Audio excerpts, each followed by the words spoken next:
them again. Oh, they hung up. I almost got them. Okay, now I started the show with no show. I thought I was going to catch them, and I didn't catch them. Oh, that's so hurtful right now. All right, sorry about that. I went on early because the warranty people called me, and, I'm totally not prepared to go on. Okay, breathe.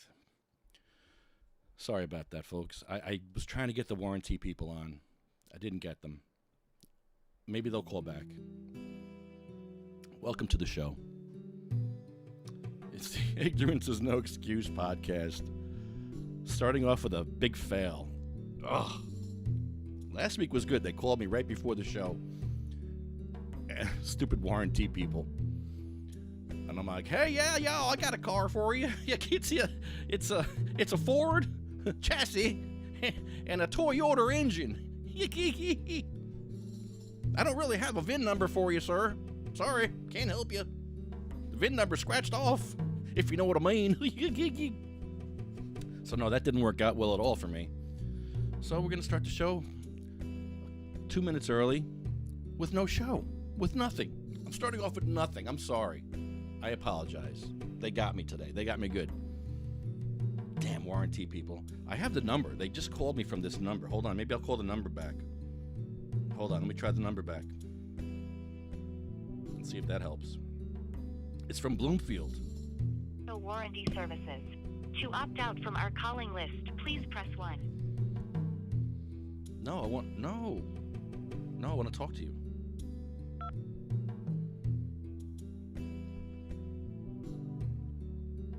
I didn't want to opt out. No. Never opt out. We have not received a valid response. Please try again. I will.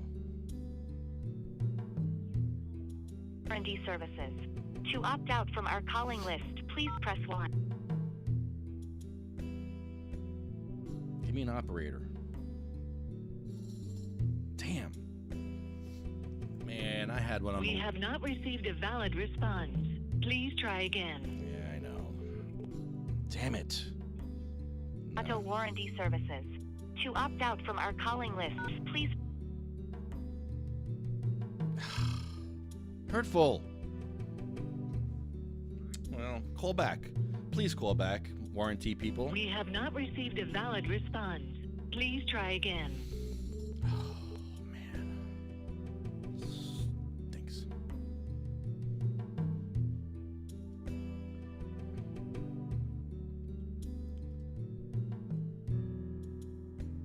Good morning, everybody. Good morning, Carol. Hi, Slav.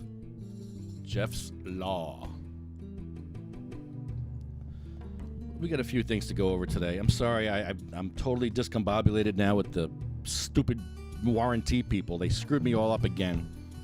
But today's going to be a good show. It's a quick in and out today. We're going to do a show about wheelchair access, Legos, legalization. At 3 o'clock today, I got an announcement to make. I'll be on a show at 3 o'clock today. And I want to talk about libertarianism.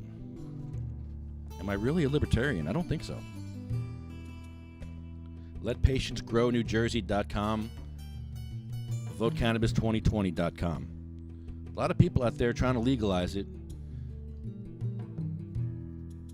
And a few people are detracting. A few people have jumped in the camp with Harry Anslinger and Nixon and Mary Pat Angelini. That's kind of shocking to me. I would not want to be in that bed or that camp. No, ever. Legalization is going to happen this year. It's about 62% of voters approve of legalization. We just need to get the voters out to vote. And I just saw a thing today about Biden being 11% ahead, 11 points ahead of Trump.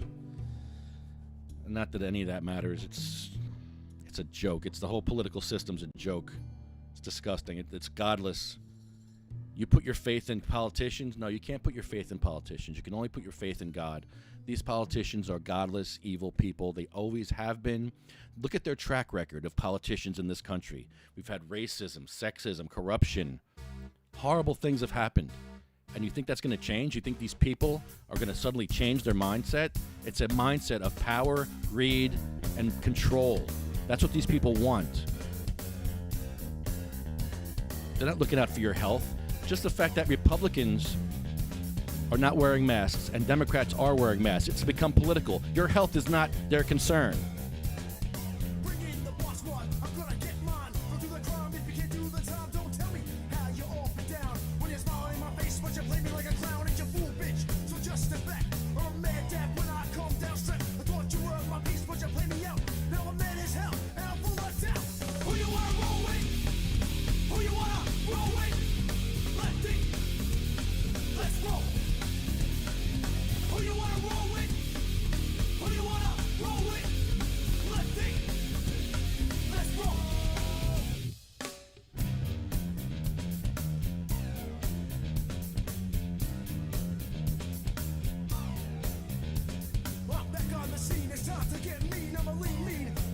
Machine. For what people stay, they sway. For today is good as any day. Y'all feel slightly this, let's resist. Raise your fist and pump like this. Promises all the time. Don't cross the line, and you know it's mine. Who you wanna roll with? We like Bongholio. Who you wanna roll with? Lefty. Let's roll. Who you wanna roll with? Who you wanna roll with? Lefty. Let's roll. By the way, today is Bongholio's birthday. It's Mikey V's birthday. Happy birthday, Mikey V. Happy birthday, Bongholio. Yes. Happy birthday. Smoke him if you got him. Smoke him if you got him. Who you wanna roll with? Who you wanna roll with? Smoke him if you got him. Smoke him if you got him. Smoke him if you got him. Smoke him if you got him. It's that time. If you got a bong, if you got a rig, you got a dipper, whip it out. That's right, folks. Whip it out. Whip out your dippers. Let's do this. It's Thursday, ladies and gentlemen. You know what we do. We're not at the State House, though. Sorry about that. Sorry for our luck. Who you wanna roll with? Who you wanna roll with? Lefty. Let's roll. Who you wanna roll with? Who you wanna roll with? Lefty. Let's roll. Who you wanna roll with? Who you wanna roll with? Who you wanna roll with? Who you wanna roll with? Who you wanna roll with? Who you wanna roll with? Who you wanna roll with? Who you wanna roll with? Who you wanna roll with? Who you wanna roll with? Who you wanna roll with? Who you wanna roll with? Who you wanna roll with? Who you wanna roll with? Who you wanna roll with?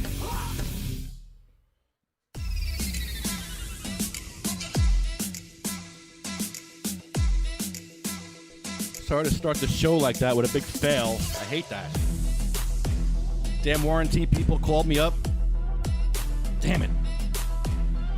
Called me from Bloomfield. They'll call you, but they won't pick up the phone. No, they never pick up the phone for you.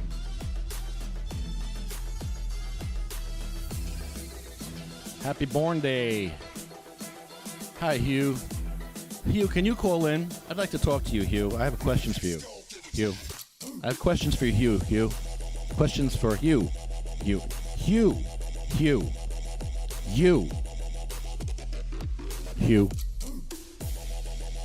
Hugh is from the UFCW Local 152. With this whole legalization thing coming up, and talking about rights for the working class, and we're talking about constitutional rights. This is not just some law that politicians are voting on. This is what we're voting on in November, a constitutional amendment, a constitutional right. And what we need is help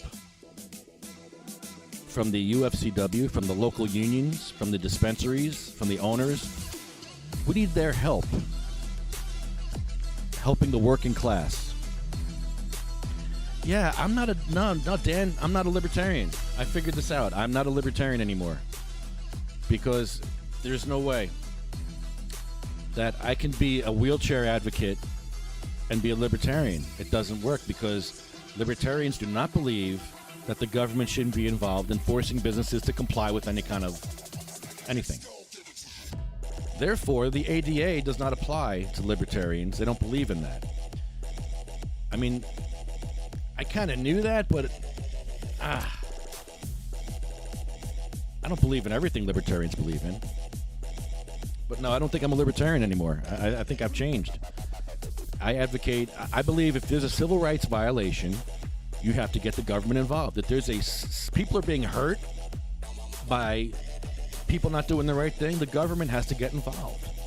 It's very simple. So if libertarianism can include wheelchair access, that would be great. But apparently a libertarian believes that if you put a sign in your business that says Irish only, you can do that. And the government should have no say and have Irish only or just some kind of racial stuff. The government's not going to get involved in that. And I think they should get involved. If it's a civil rights violation, the government needs to get involved. Because people are stupid. People are really dumb. I see it more and more every day. The ignorance out there. And the fact that Republicans and Democrats are all making this health thing a political, it's really disgusting and disturbing that, okay, now I'm a Republican, so I don't wear a mask. I'm a Democrat, so I wear a mask.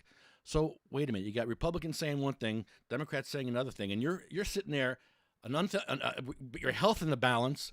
You're like, who do you believe in? Well, you don't believe in any of them. These are godless people. This government is godless. There's only one thing to believe in, and that's God. There is no left and right. There's only an up or down. So if you're going to put your faith and your trust in a government and wear a shirt that says, oh, I like this guy. This guy is my hero. No, you should have a shirt that says God is my hero, not Trump or not Biden. How do you put all your faith and trust in people like Trump or Biden? Are you kidding me? Are you kidding me? And you're going to get all in behind it and hold up signs and protest and be like, yay, yay, Joe Biden, yay, John, yay, Trump, yay. That's ridiculous. You're supporting a godless, evil system. They're fooling you. You're all sheep. Bah! You're all a bunch of sheep supporting this system. I am too, supporting the libertarians. I'm thinking the libertarians are any better. No, they're probably not. They're probably not. They're all corrupt. Ugh. It's just frustrating when I see how it's politicized now. And I knew it would happen. But now it's like you listen to the conservative radio, it's all political. Except for Giuliani today. Giuliani actually said to wear a mask. I was a little shocked that Giuliani said wear a mask. But every other Republican is like, don't wear a mask. Okay. Bungholio is my hero. Yes, he is. Like masks, my body, my choice. Yeah, you want to wear a mask, that's your choice. I have no problem with it, but I have a problem with the Republicans and Democrats making a political statement with your health in the balance. People want to know, people with cancer are sitting there, what do I do? I have a weakened immune system. Do I wear a mask? Do I not wear a mask? I'm a Republican all my life, but they're not wearing masks. I don't feel safe. Or I've been a Democrat. It's like, wow, you're really screwing people's heads up. These politicians are really messing people up now, and it's really disturbing and disgusting what I'm seeing from our American politicians. But I've seen it on the state level. I see it all over. I don't expect anything different. Look at their history. Look at the history of racism in this country. Racism was legal. It was actually illegal for a black person to marry a white woman or a white person. A white person could not marry a black person in this country. There was a law. There was a law that said you couldn't do that. So, was the government right, or were those people right? Who was right or wrong in that situation? At the time, the government was right because those people were wrong. You can't do that. Those are bad people. Black and a white together, no, you can't have that. No, we need consent for that. Well, who do they need consent from? Who do I need to consent from? If I want to marry a black woman, why do I need consent for that? From anybody. I need consent from God. That's it. I don't need no government telling me what to do, but that's the track record. And that's what you're believing in. You're believing in your government to help you. You're believing in your government to trust in your government. You're out of your minds if you think your government is going to help you. They're godless. They don't care. We've proven it. Watch our videos for the last 5 years. You'll see our government does not care about us. We have to force them and call them out and embarrass them and shame them to make them change their minds on things. But that's how you have to do it. Otherwise, there is no shame. There is no compassion. They just want to get voted again. These people are greedy, money-hungry, power-hungry, control-hungry people.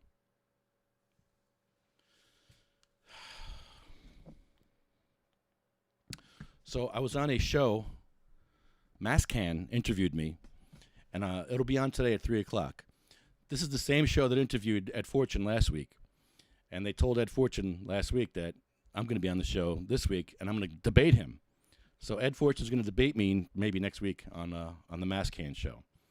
So you better bring your A game, buddy. Bring your A game, 'cause I'm coming for you.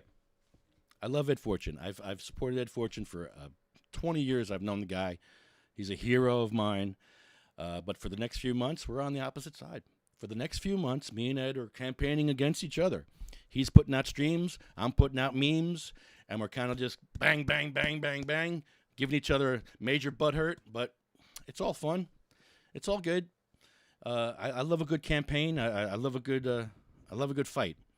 So we're going to get into it next week, and I don't want to get down and dirty in the mud, but I don't know. I know how I fight. I fight kind of dirty and down, and it gets ugly. I like to win ugly. I don't know if Ed wants to go down the dirt with me in the mud, but I do have questions about why he's voting no, and these videos he's making are just terrible. And I know my memes are terrible. He hates my memes. I know he said things about my memes that are terrible, and I think his videos are horrible. So we're at a wash there. My memes are actually better than his videos, way better, way better. I promised him I wouldn't play his video anymore because I was making fun of his video because he said yes 3 times in his video, yes to cannabis. He didn't mean to. The video was actually to say no to cannabis, but in this video he actually quotes 3 times, vote yes for cannabis. So I kind of made fun about it. He got mad, and I was like, all right, I won't do that anymore because it was not really fair. So I'm trying to learn how to fight fair, and I don't really know how to fight fair. So don't be mad at me, Ed. I'm just trying to win my war here that I've been fighting for the last 30 years of my life. This is something I've been very, very passionate about for the last 30, 40 years. And when you say vote no, you're going against everything I stand for as an activist.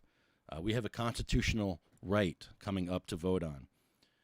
We have the right to grow and cultivate cannabis. It's listed there twice, not just once. It says grow and cultivate cannabis.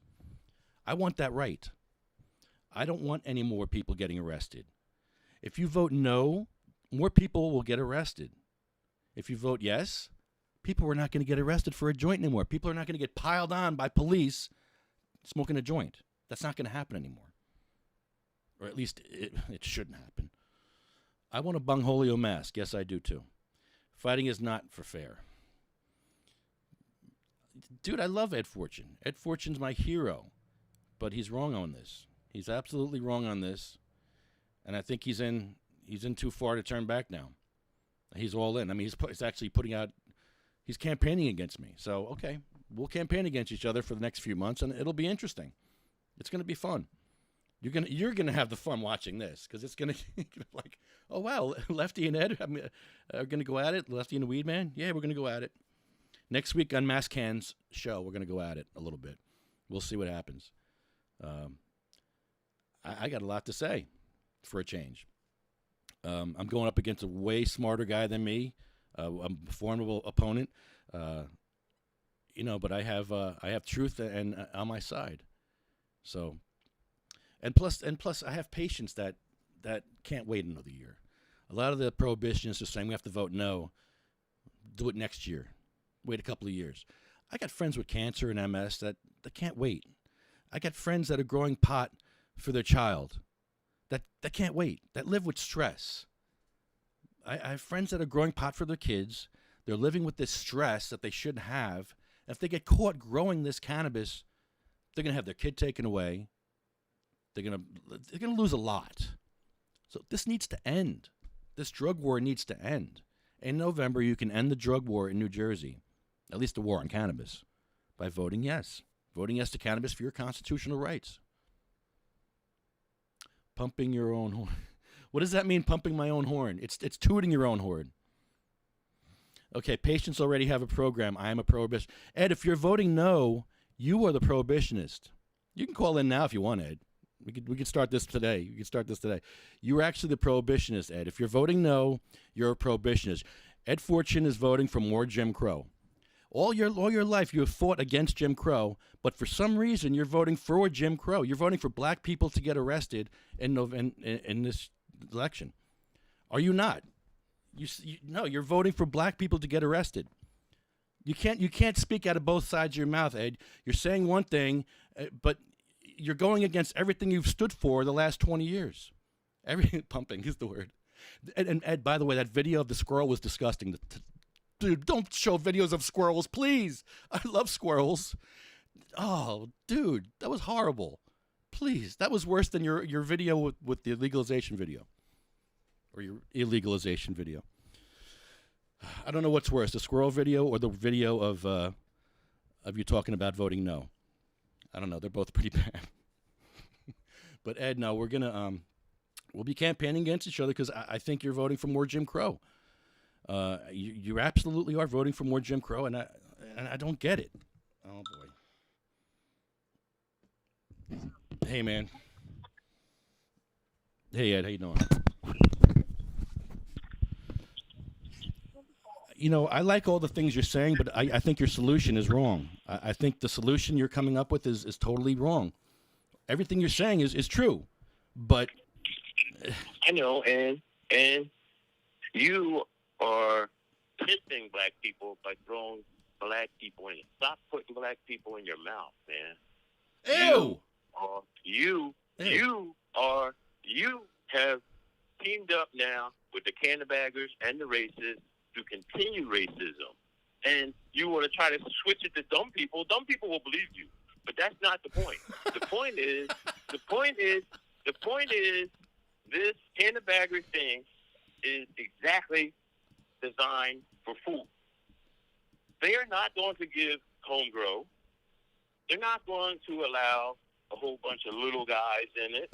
This is a big guys thing. This is designed for them. Sure, they wrote that amendment, and it does say home grow. Have you heard anybody say they're going to give home grow? No, it's a blank check, man. They're writing a blank check, and fools are going to go for it. And listen, chances are it's going to win because most people aren't aware of it. So it's going to win. I think it's going to win. But I'm still putting out my opinions on it. This is just like 10 years ago. I was saying the same things about Puma. And I can remember Ken Walski going, oh, you got to take a step at a time. You know what? It's still Puma. It's nothing but the rich guys. It's 7 dispensaries. Look at other states. Anybody with a couple dollars can get in if they really wanted to. I shot all the way out to California as I watched New Jersey fumbling. I went to California, and within a couple months, I had a dispensary. I would have a dispensary here. Really easy. I know I could raise the money. I know I can do this. I can do that. I'm selling weed right now every day. I know. And you know, I got a great selection right now. I got 18, 19 strands. I got 20 different edibles. I'm running a dispensary, and I'm hoping Ms. Katz or Humphrey or the Attorney General will come and arrest me. No, they're scared. They won't arrest me. They're scared. Why? Because they know exactly I will get the chance to put my argument on a bigger platform. The press will see it. People all over will see it. And you know what? Most will agree. And then at the end of the day, I'm never going to take a deal. So at the end of the day, do I think I can get one person on the jury? I think I can get all 12 to say not guilty again. They know it too. That's why they don't arrest me. They know I'm going to take it to trial. But who knows? They could come get me today. I don't care. Shouldn't you? I already did my time. I already paid my licensing fee. You Yeah, know? yeah. I heard you talking the other day about 447 days. You know I did 447 days once. I did 474 days another time. I did 125 days when you made that commercial for me. So as far as I'm concerned, I already paid my licensing fee. I'm selling weed like the white guys. And fuck you white guys. It sounds more like selling out weed like a white guy. Oh, don't hang up. I had to think that selling out weed like a white guy. See, I wanted you to hear me say that. Selling out weed like a white guy. I'm fixing it for you. Selling out weed like a white guy. That's You're not going to be able to do this next week in the debate, Ed. You're going to have to answer me. You can't just hang up. You can't take your toys and go home like you did this year. You can't do that. You got to face this. Damn it. Dude, I don't get it. You're kind of saying two different things here. You're talking out of both sides of your mouth. And, all right. It's on. Hold on, let me get this picture down. All right. I want the working class to have licenses. What we have to do now is fight for those working class licenses. Your energies are being spent in the wrong place, Ed. Your energies are being spent. God has only given you a short time and energy to do what you have to do on this earth. And you're going to spend it fighting against all the people that are fighting for cannabis right now. You're going against the rest of the cannabis community right now. You're in the minority when it comes to the cannabis community right now with your vote, when you vote no. The cannabis community is like 95% behind this. New Jersey is 62% behind this. It's going to happen. The things you're saying are true, except for the fact that there's no home grow. You've said in your video there's no home grow. I don't know why you would need to say that when it says right there on the ACR, the constitutional resolution, that it has cultivation in there. It does have cultivation in there. And I need to make sure that these cultivation rights are available to the working class. This is where our fight should be. Our fight should be going towards the CRC, the Cannabis Regulatory Commission, working with them to make sure the working class gets these licenses. I want a license. And if you're going to vote against my rights, then you're a fascist. We're voting on constitutional rights. So if you're going to vote no to take away my constitutional rights, then that's fascism. Look up the definition of fascism. That's a fascist. Taking away my rights is a fascist. Keep your laws off of my body. Ed Fortune, you're voting to continue racist, sexist drug laws. You're voting to continue the Harry Anslinger drug war. I never thought you would be on the same camp as Harry Anslinger and Kevin Sabet and Kennedy and Mary Pat. Jeez, Mary Pat, really? Oh, I would hate to be in bed with her.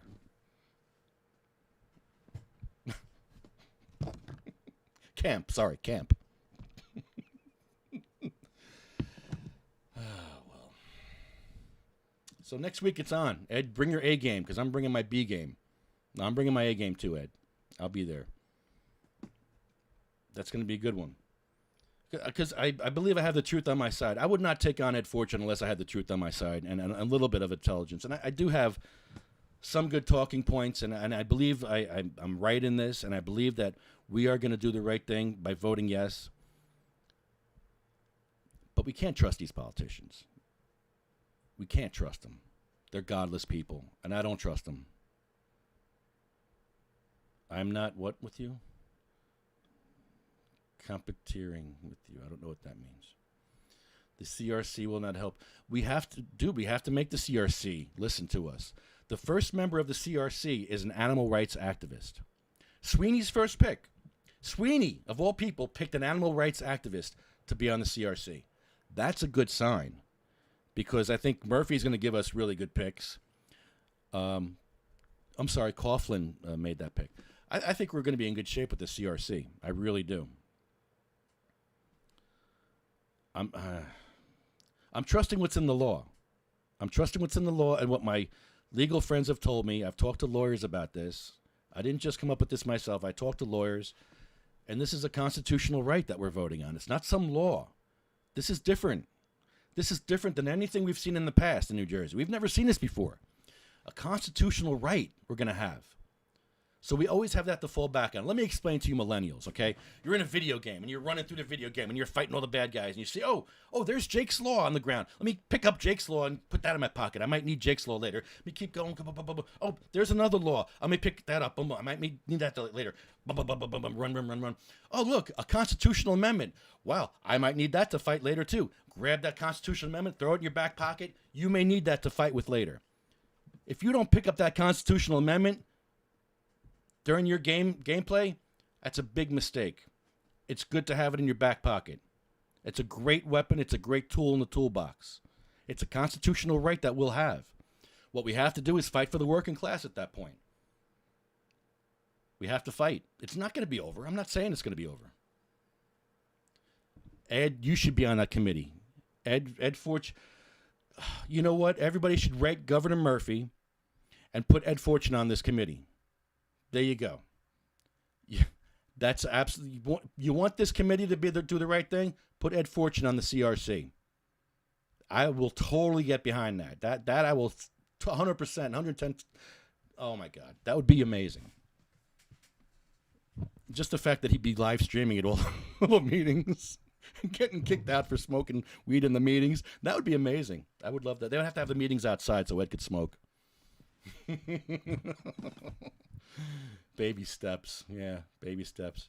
Yes, I think everybody will agree Ed should be on that CRC. Absolutely. 100%. Jeff Franklin. What's up, my man? Yeah, Ed Fortune, you should be on that CRC. You should all write to Governor Murphy and get Murphy behind that. I just saw a video with Governor Murphy. Where was that video? Look at Murphy. I think he's losing his mind. I really think he's losing his mind here. Check this out. This is just came up on my feed. Watch this. Excuse me, Governor. I mean, are we just going to allow these people to work out at a gym? I mean, this is crazy. I mean, they're making me crazy. And Pat, are you going to allow this? Governor, what are we going to do about this? This is madness. Let me just put on my mask and look like a fucking idiot. This is a message to the knuckleheads at Attila's Gym. This is Governor Phil Murphy, the governor of New Jersey. And let me first say that even though the Bill of Rights are above my pay grade, I do use them to wipe my ass every morning. And I can take the First through the Fifth Amendments and just completely drag them right across my ass and flush them down my golden toilet at my mansion. And you want to talk about a good workout, Ian? A good number 2 will make you feel like number 1.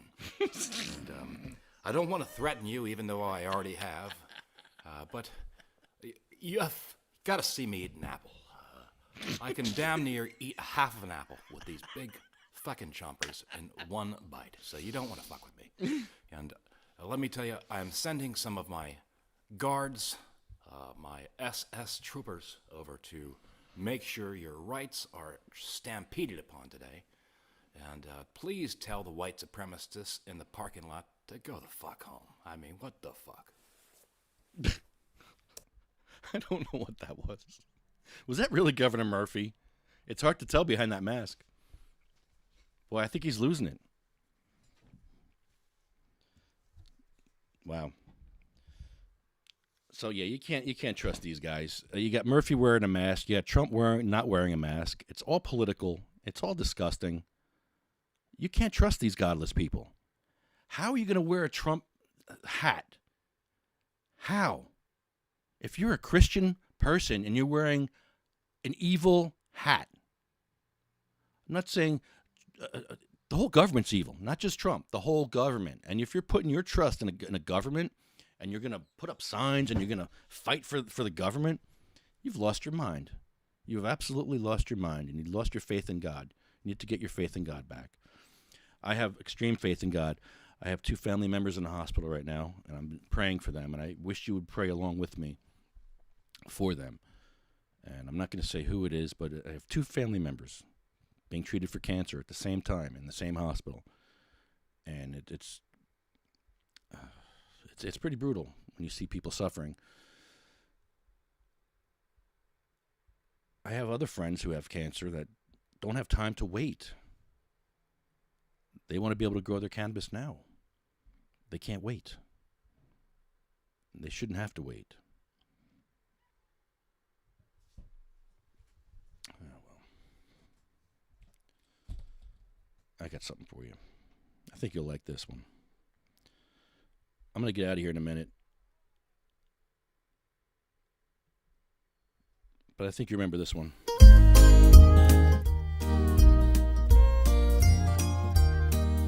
When Chucky was driving with a cracked windshield, the cops told him he didn't yield. They asked him why his car smelled like skunk. Chuck says, "I don't answer questions, punk." Chucky does dabs and he don't care. Chucky rolls blunts and he don't care. Chucky smokes pot, he don't care. The law has got to change. When Mikey was driving on his Huffy, the cops beat him red and puffy. They said you should have bought a Schwinn. Now we have to take you in.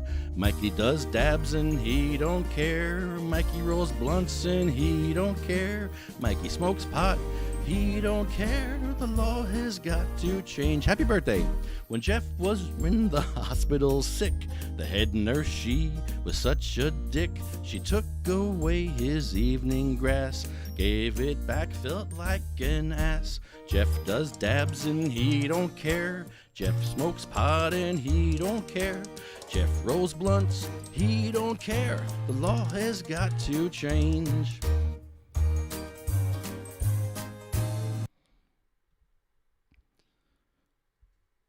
When Lefty went to Lavalette, he asked to film. They said no, not yet. The mayor kicked us to the foyer.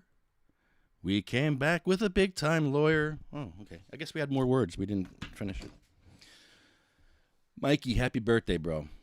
In your honor, I'm going to take a hit off Bongholio, and we're going to make a phone call and get the heck out of here. We're going to do a quick show today. Actually, we really didn't have anything planned today. Sorry. Okay. Good morning. Good morning. Let's see. My phone's working? Hello? Hi. You're on the air. Hi. How are you? I'm tired. Why? Because I woke up in a different house. Cause what? Wah, wah, wah, I wah, woke wah. up in Cornelius. Wah, wah, wah, wah, wah. Oh, Lord. Oh, God. Is that better? No. You're in a car with the window open, driving, talking to me on a radio show. I am not That's horrible. driving with the window open.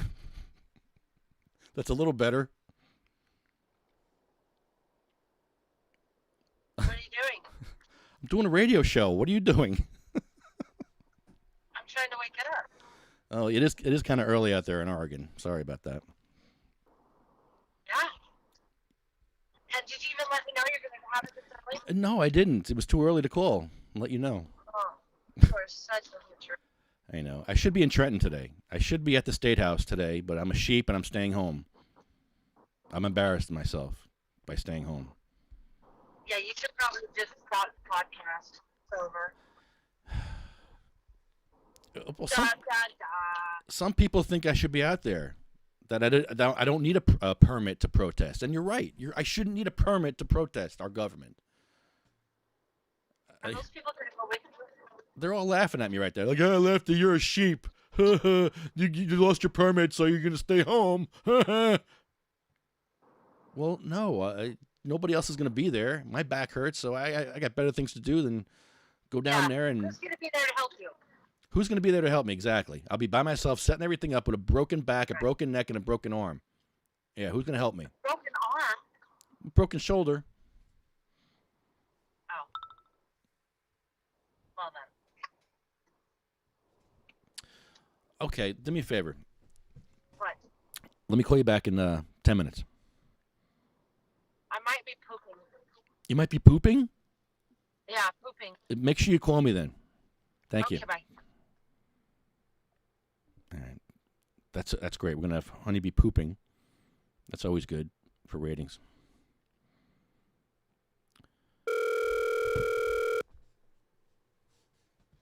I don't have a picture for. Oh no!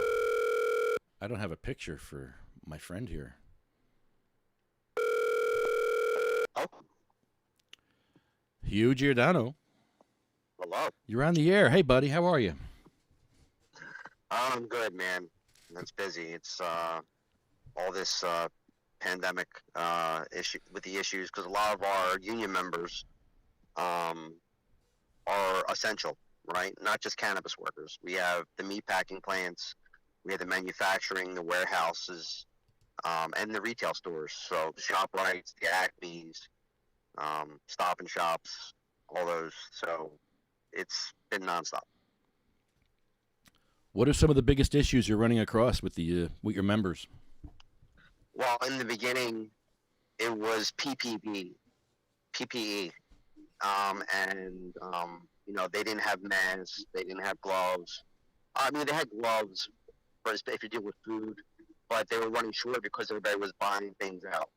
Right? You had people, these warehouses that were buying a whole load and then keeping it and then selling it for triple the price because people needed it because it was low. And so that, we had to work in Washington and then also states. All the UFCW locals have been making sure that the states make sure that our members are protected. So protection is the biggest thing. And, they have families too. And they're not just that retail worker. They're a mom, they're a sister. And it's good to see establishments that do the right thing. And I saw you had Ed Fortune on earlier. Yeah. And I gotta say, he did the right thing immediately. He protected himself and his workers, his kitchen. Had everybody with masks, and that's good. We need more. We need people like that. I tell you what, Ed Fortune. When I was doing these wheelchair videos and I was fighting for wheelchair access, you know that Ed Fortune, before he even opened the joint, actually put a wheelchair ramp in. Before he even opened, they thought ahead and actually put a wheelchair ramp in before they even opened. So when people came in with wheelchairs, that they'd be ready for it. And that was before, and I didn't even bust his balls about it. Like they knew to do the right thing. So I appreciate that. Yeah, no, it's the thing with cannabis and the whole activist group is that there's a lot of activists within cannabis, right? You look at me, I'm the labor side, the workers, but I still care about patients because our members are patients. So it's all connected. So it would make sense for Ed to have done that. That's good. It shows leadership. Hugh, here's the deal. We have a vote coming up in November, and it's going to allow us to grow cannabis. But it doesn't say who and how much, and it doesn't really get specific on how much these licenses are going to cost.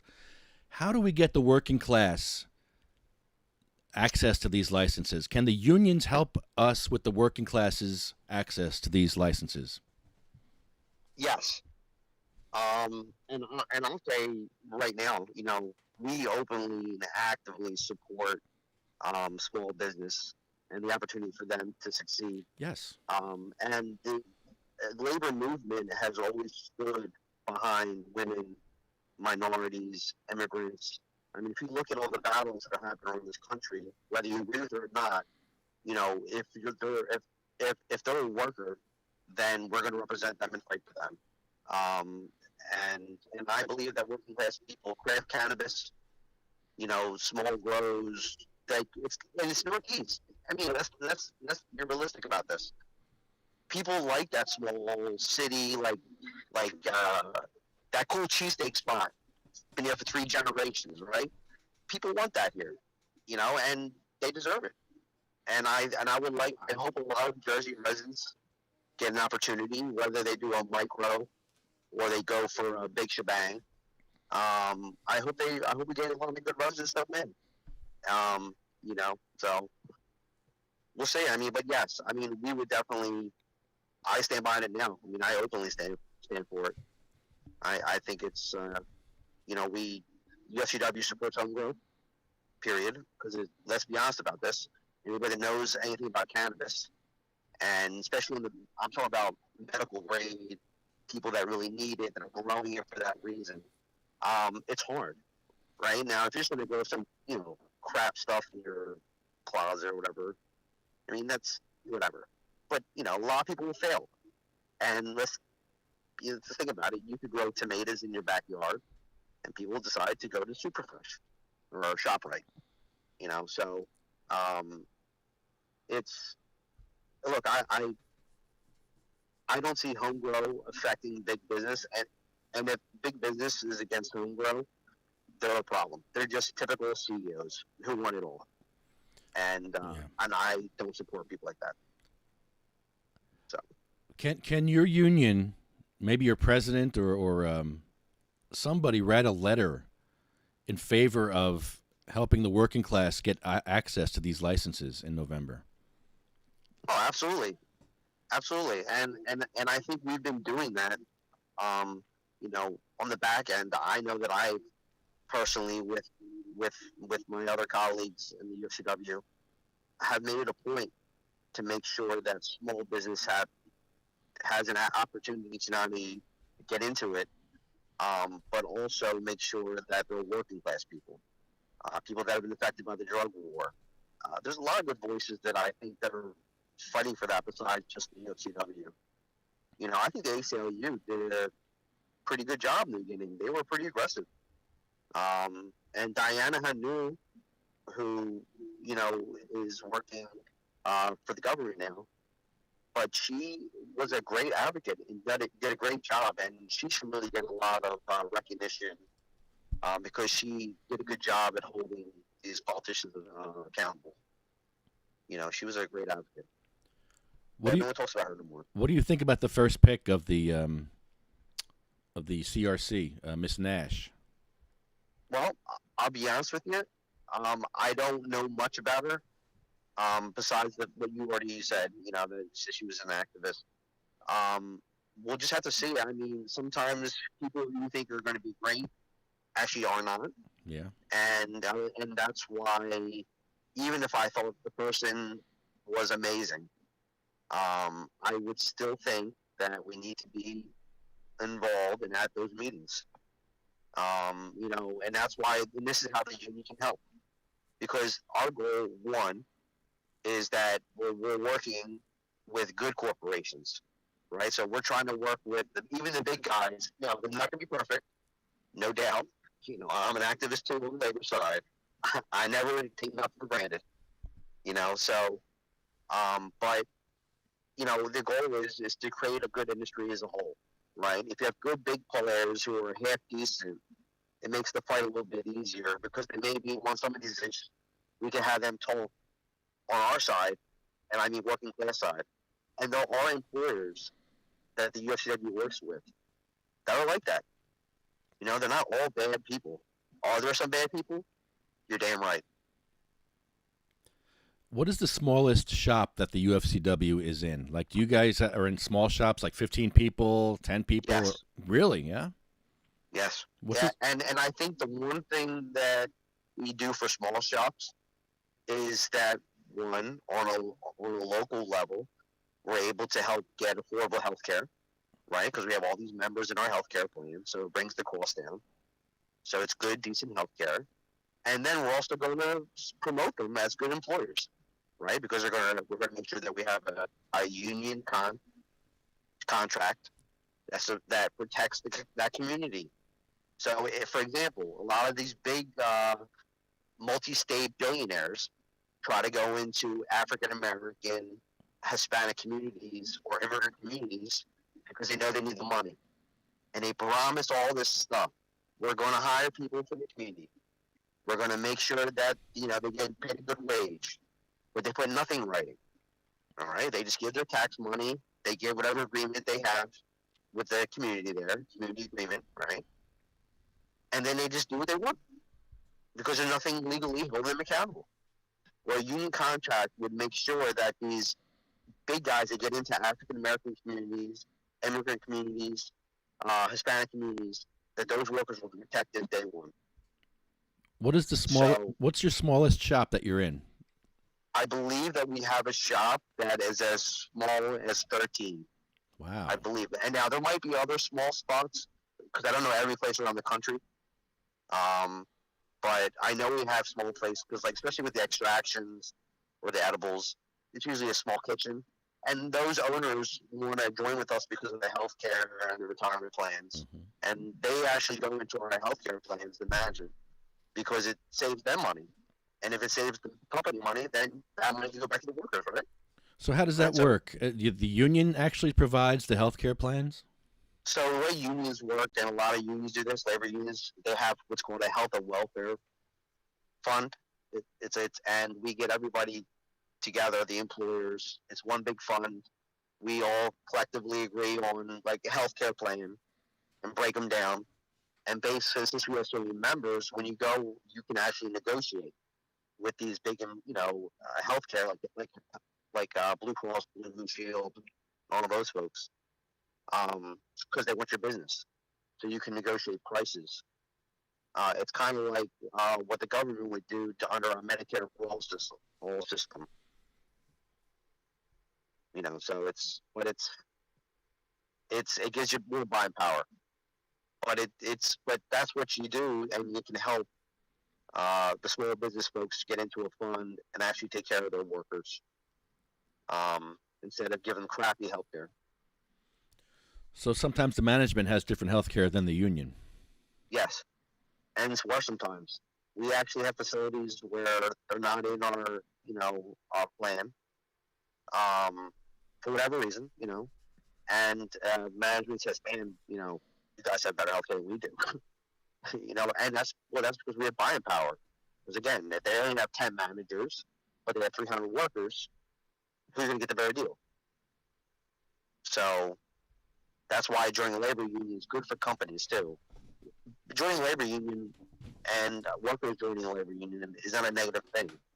And there's companies that realize that. Not every company hates the union. A lot, yeah, but those people are greedy. Those are just greedy people. They want it all.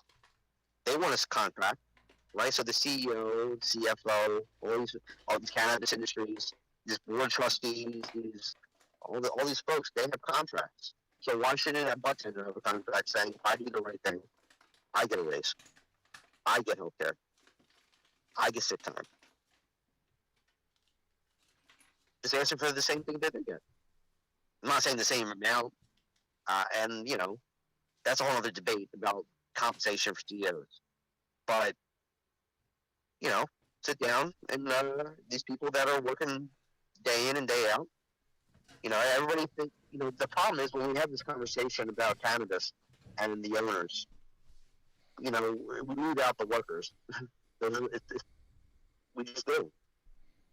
And they're back there trimming, 10, 12-hour days, whatever they're doing, doing their thing. And again, product, if you like to talk about it, it's a whole other conversation, but they're still back there working their ass off.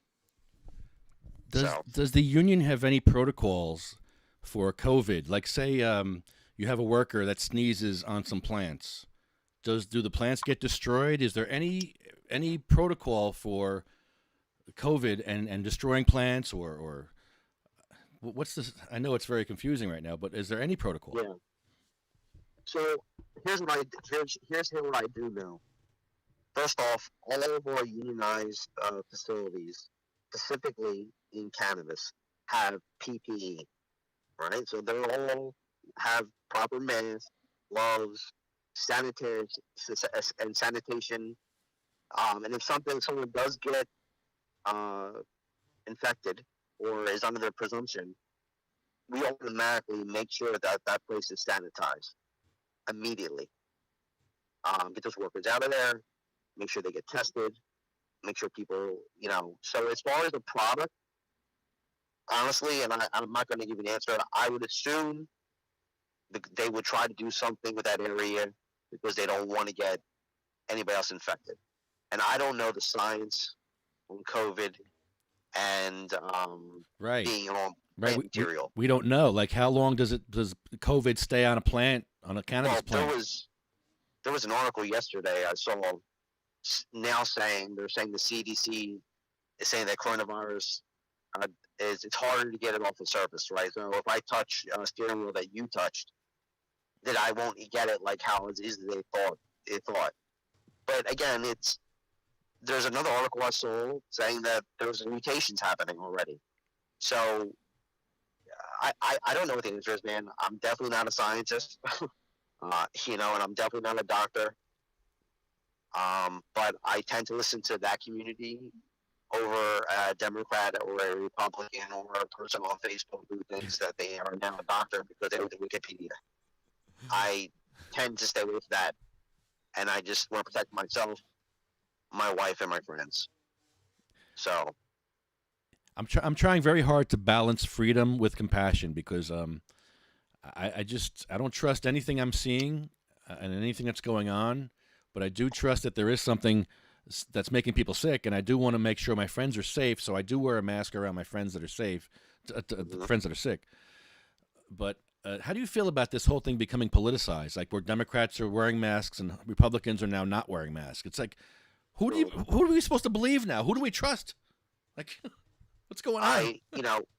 Look, when it comes to certain things, and I think this is just something that, and not just COVID, if it comes to the science and medical stuff, I tend to trust like university studies. If they do like a governmental study, things like that have real oversight. I'm not saying they're perfect. I'm not saying that people aren't pieces of crap, but I tend to trust that community when it comes to science, period. Are they wrong sometimes? I'm sure that, yes, there's been science. I mean, look through history. Scientists have been wrong with what they thought it was, but when they find out what it is what it is. And when a community, like look, global warming. Let's not get off topic here. Many scientists say that we contribute to it, and since then the data came back that since this pandemic started and human movement has stopped, 17 I think it was 17% in emission went down. So it's pretty big. So I tend to just trust science and try to ignore the political side of that type of stuff because this is not politics. I think this is just different. Some things are different. I do want to trust science, but when you find out that Fauci has all these patents on vaccines, then I get nervous thinking we can't trust that. It's like, Here's how I look at it. I thought about that a little bit. You have to remember, and I'll say this is not conservative or liberal or progressive. People that are intellectuals, they use a brain 24/7 and this type of stuff. I think it's more about ego than it is money. Yeah, there's money coming out of it, but if they were saying I found this, I did this. This is my research. Yeah, this is my work. I mean, look at the activist communities. Look how many activist communities will take credit for shit because it's like they have to be in the front. I did it. And you see a lot of those people in all different communities, not just science, not just activism, but everywhere. And that's that's a situation you have to make of if you believe or not based on that. But someone being egotistical doesn't mean that they're wrong. You just have to look at the facts and the data. And if he has it, I mean, look, I'm not saying that's ethical. Maybe there should be things around that where folks can't have a patent. And I don't even know if that's factual because I have to read that article on that for a couple sources and get more information on that. But if that's the fact, look, I don't think you should be using government money to help private business or a private citizen to make money off of that. So, that's taxpayers' money. It should go back to the people.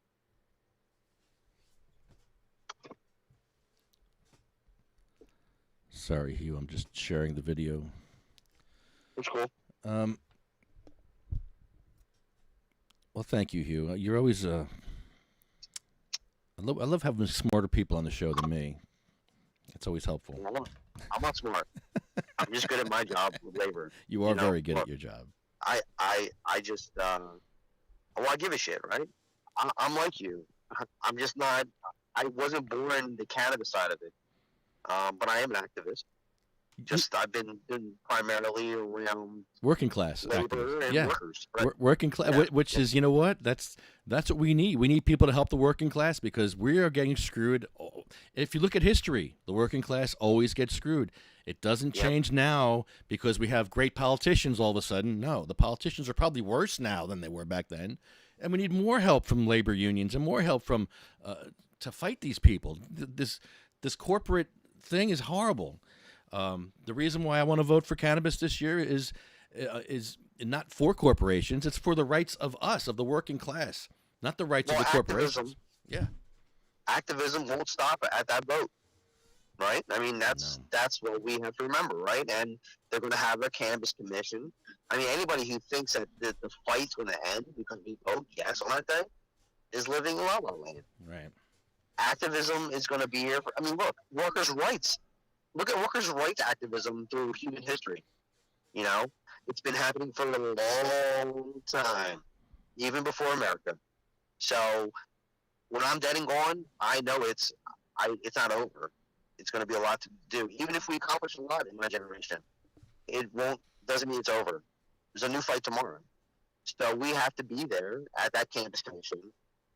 Patients, labor, workers, activists from other organizations. I mean, people that care about clean water and clean air, making sure that the company does the right thing, doesn't equal pesticides. Like, we need even environmental people to give a crap. Like, so we need to pack that room with working class people who care about the issues that affect us. Because a lot of these rich people that own these campus places don't live here and won't live here unless we're at those meetings, unless we step up and make sure that we get things passed. And I agree, and eventually put pressure, and we should do it now, on who's on the commission. Everybody that cares about, I don't care who it is. I'm hoping an activist, rights activist, cares about humans as much as they care about, animals. That's what you think. You think that person cares about animals so much that maybe they're going to care about the workers, or they're going to care about patients. They have empathy, right? It's showing that they have empathy. So you're hoping that empathy carries over to other things. So, yeah, I mean, the lawyers are honest, legit, intelligent enough to understand arguments that are coming from the working class, whether it's patients, activists, workers, whatever it may be, that they're intelligent enough to listen and understand and make a logical decision without no other pressure from an upper power. That's what's about. Or are they corruptible? Because even a good activist can be corruptible. Come on, man. How many activists in your lifetime, not just cannabis, have you seen? Yeah, they were activists, and all of a sudden now they're running some big organization, and they're different. Yeah, I know. So we just have to make sure that whoever goes on there, it's not corruptible. And that's a big thing to fucking look for, right? I use that word, I'm sorry. But it's just reality. Or partisan. Right? It's so rare. Even partisan. So rare. I'm sick of this partisan politics. I'm sick of it. It's so divided and so, we're just being divided left and right. And I'm sick of it. Yeah. So, yeah, I mean, we just need good people. How about this? Smart, good people who have empathy. And then they'll care about patients, and then they'll care about workers, and they'll care about everything else that surrounds cannabis. And they'll take everything into account, and not just the businessman. How does that sound? It sounds like a decent person to me. Yeah. I'll take that. I'll take that too. So, but we still have to fight and hold them accountable, right? I mean, that's why activism is here. That's why we have to show up. We show up ready to go. And you know that, look, the UFCW is always going to be on the right side of history. I'm going to tell you that right now. I'm definitely not perfect, but I'm going to be involved in New Jersey, and whatever I can do, I will do my best. Hugh, thank you as always for your support, and the UFCW for their support, and for fighting for the working class. And this is not over.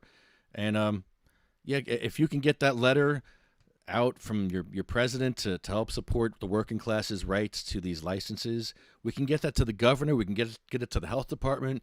We can circulate a letter from the union that supports it, and then maybe we'll get some more support from other. Well, we're other groups. definitely already in talks to make it public as far as support. Really? As far as getting our members involved. Yes, I mean, because this involves, think about this. This ballot initiative, I'm going to say is a vote yes. We're voting yes. The Michigan user is going to say vote yes. Because there's good standards in there. And you're right, even though they're in there, labor standards, patients' right to cultivate, even the definition of what that means, we still have to show up and make sure that they don't get taken out.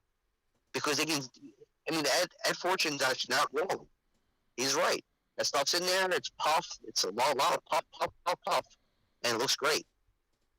But we have to stay involved. And you stay involved, you stay on top of them. People want to get reelected, right? And they want, so, it just because it's there now or a year later doesn't mean it'll always be there. We have to stay activist, and that's just the bottom line.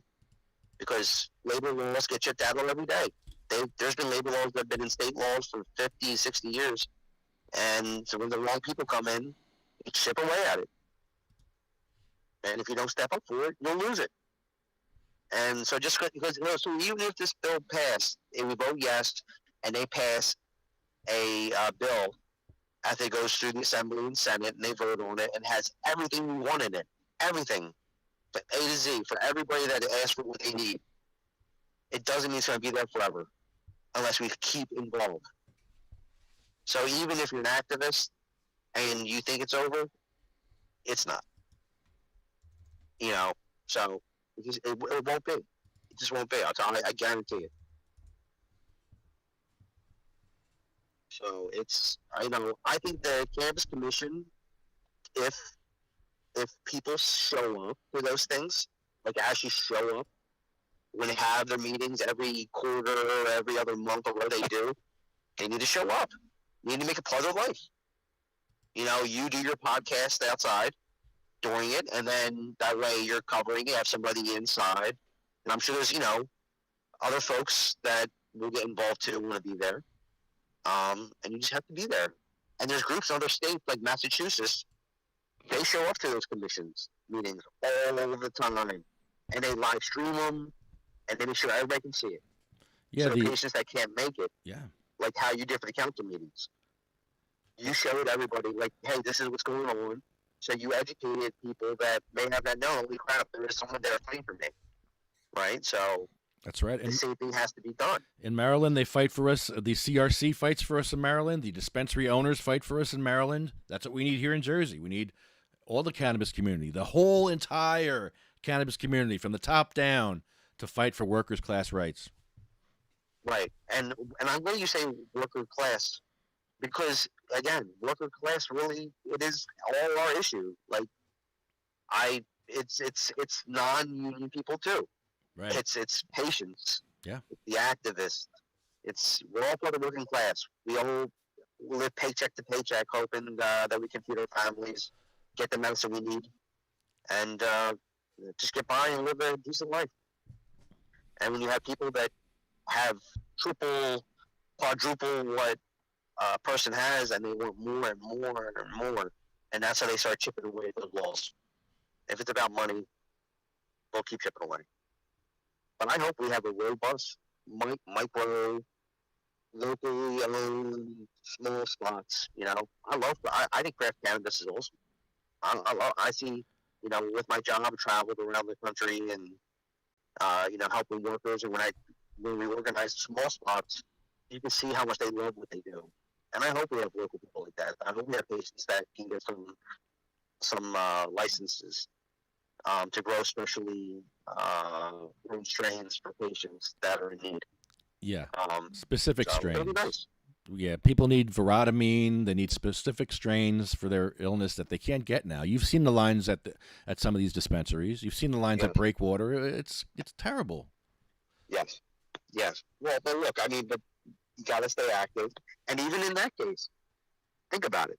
We got to think about things such as, let's say you get a micro, ad portion gets a micro, a bunch of people get micros, right? Good people get micros, right? And they're doing their thing.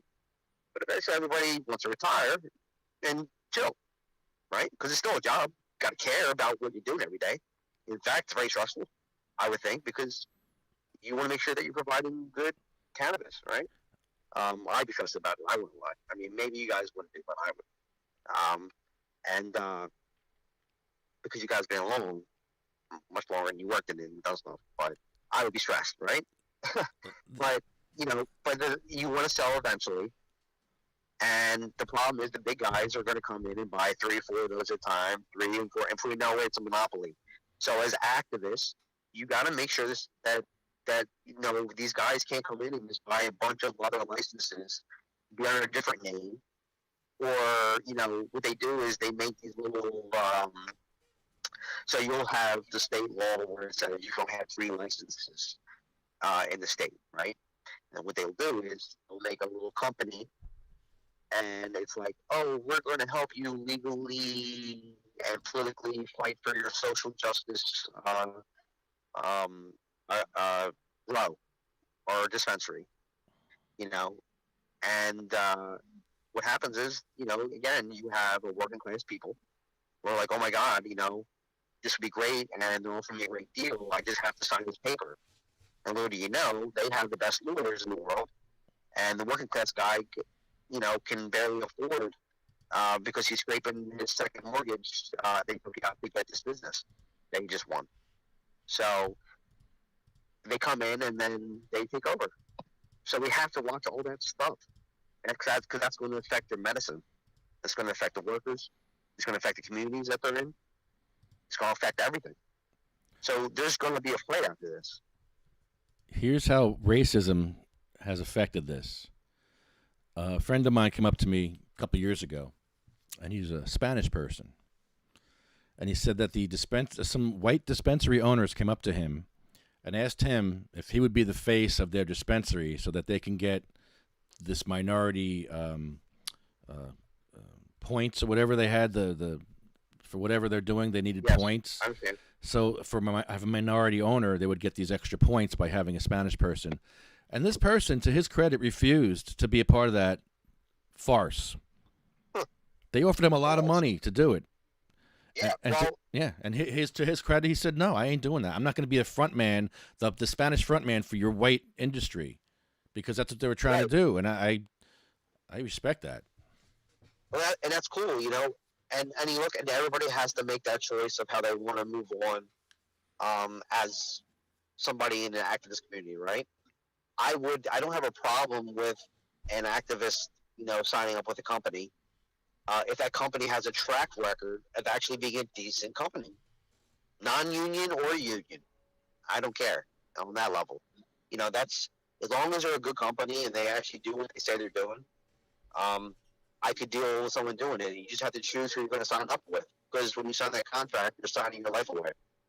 You really are, as far as dealing with those CEOs and, who knows what they put in there. Especially, again, if they're trying to, because, again, a lot of people, activists that are doing things in communities work very hard, and they want to be rewarded. And there's nothing wrong with being rewarded. It's just, how does it happen? Right. And who are you dealing with to get rewarded? Yeah.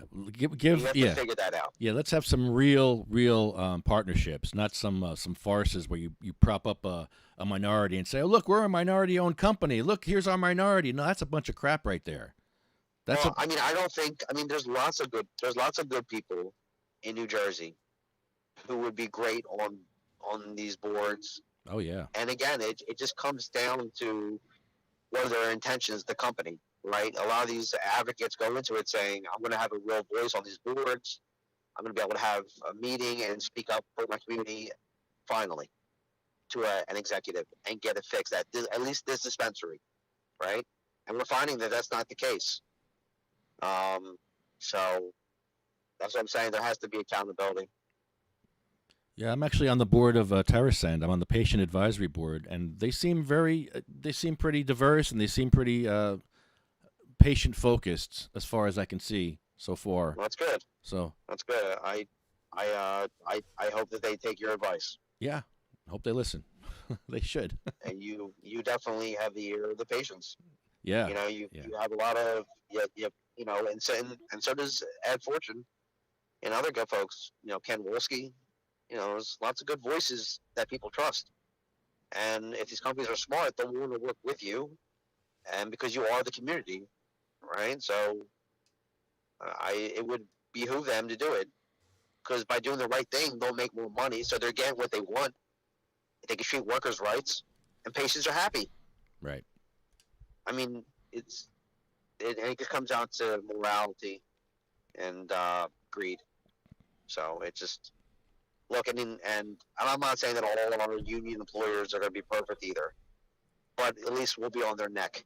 That's right. Unlike these other ones that do what they want. I'll get OSHA on your ass.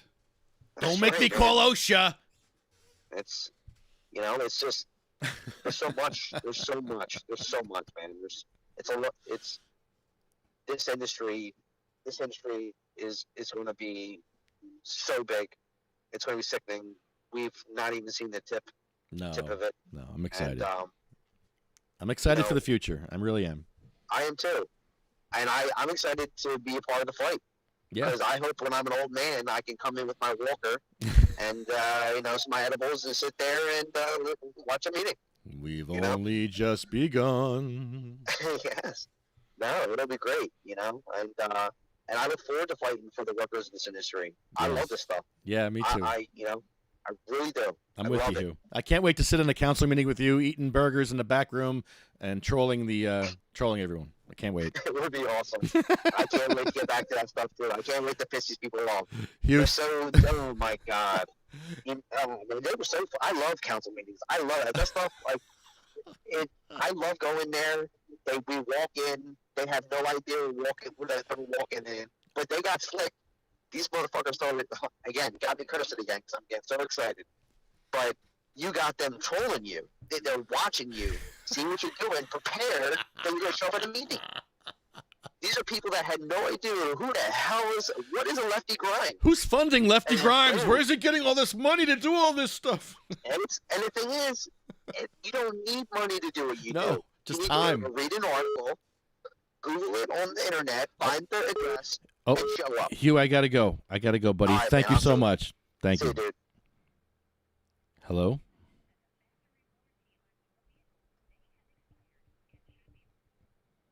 You against the cost of repairs. Yes! If you have not responded Yes! to this notification, Yes! it's not too late. Ah! Please don't make the mistake of driving without a warranty. Yes! You are still eligible to reactivate Yes! warranty coverage.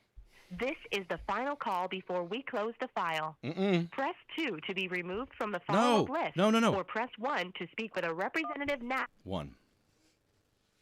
Oh, this is great. This is great. Your call is very important to us. Please stay on the line and you'll be transferred to the next available agent. Should I be Jeff Sessions for this one? Oh my God, that music.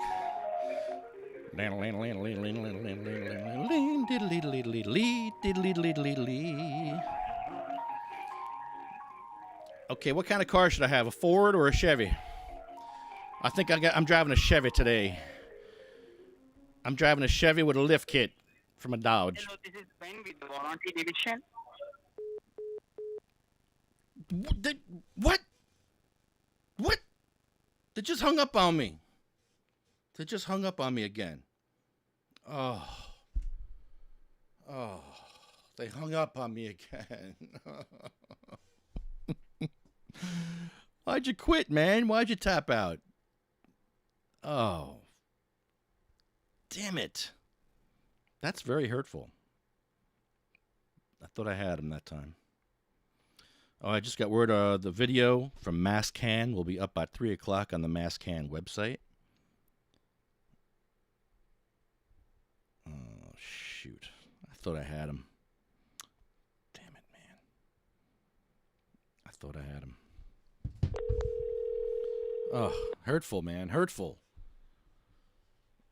Let's call Betty. Hello. Hi, Betty Buds. You're on the air. How are you? Oh, I am doing good. Nothing crazy today. I can't really hear you. Can you take you off speakerphone?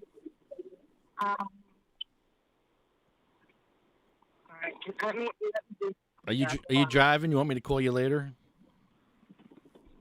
I'm gonna pull over. I'll Okay. be back in 2 minutes. You're gonna call me back? All right. I'm gonna call you right back. Okay.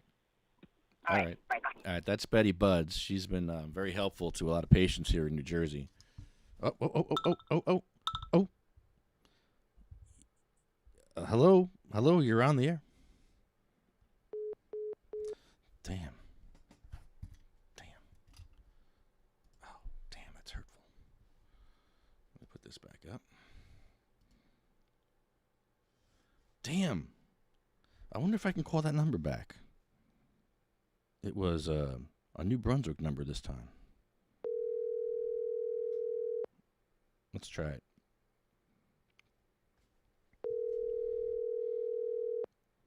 I want my warranty back, sir. Please give me my warranty. I want my warranty for my Chevy, my Dodge, with the Ford chassis.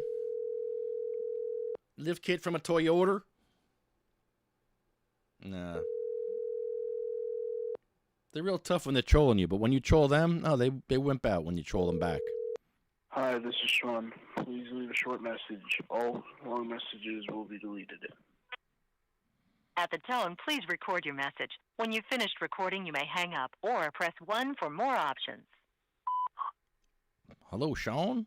Were you trying to call our podcast today? Is this Sean? This is my friend Sean. Sean, this is Lefty. I thought you were calling me about the warranty. Maybe you're not. Maybe you're one of my fans. But if you're calling about the warranty, well, I got a car, and it's a rebuilt engine from a Dodge. It's a Ford chassis and a lift kit off a Toyota. And my VIN number is 19086. Oh no, that's your phone number. I'm sorry. Hold on. Let me get the VIN number for you. It's 14369. Oh, wait, where was I? Where was it? Oh, I'm gonna start again. 1 4 3. Whatever. Goodbye. I think I might have dialed the wrong number there. I think I called a friend of mine. I think I called my friend. Sorry. Sorry about that, buddy. Oops. I'm just calling everybody now. All right. All right. So I want to thank our sponsors, cmmnj.org, sativacross.com, NewJerseyWeedman.com,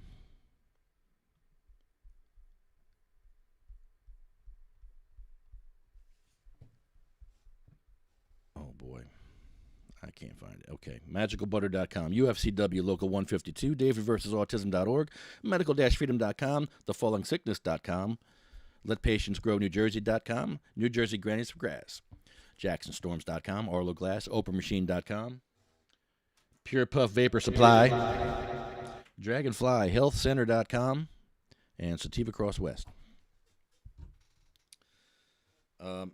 Betty, I'm ending the show, so if you're going to call me, I'm hoping you can call me back now because I'm going to be ending the show. Because I got... Hi, Sean. Sean, did I just call you? Was that you I just called? Was that you I just called? I think it might have been. Let me check. No, that wasn't him. That's weird. There we go. Yellow, you're on the air. Really? Okay, we'll try it again. I'm going to try it again. I'm trying to pick up your call, but you're... Hello? Yellow. Okay, can you hear me now? Okay. This is not going well. I'm gonna be ending the show unless you call me. Why can't I take your call now? Okay, hello, you're on the air. Hold on.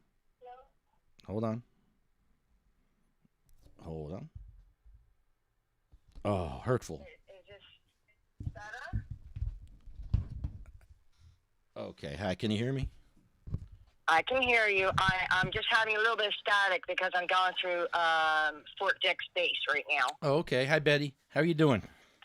Doing good. Good Doing good. I didn't figure out where to deploy yet because I had base on both sides. But I'm doing good. A lot of things going on. A lot of science going on. And I wanted to throw some thoughts out there for our thinkers. Okay? I think I said this before. When God gave us the plant, he didn't give us a lighter. So a lot of studies going on about eating the raw plant. And with the raw plant, it is more beneficial to have it raw.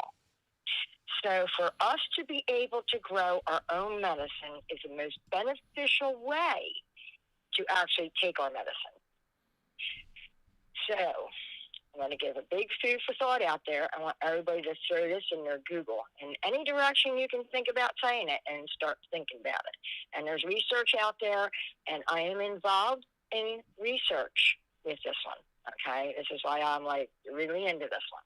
All right, so eating the raw leaves, vitamin D, vitamin C, all these good things, plus all these wonderful things for your body, for your endocannabinoid raw. So your body takes that raw plant, okay, fresh picked raw plant, and turns the THC into the THC by itself. Okay, it actually, your metabolism and all of that decarbs it. Now, there are studies out there where they are taking people and they are giving half capsules that have the decarbed and half that have the not decarbed. And the ones that have the not decarbed are coming out with a higher THC in 2 weeks than the people that are taking the decarbed.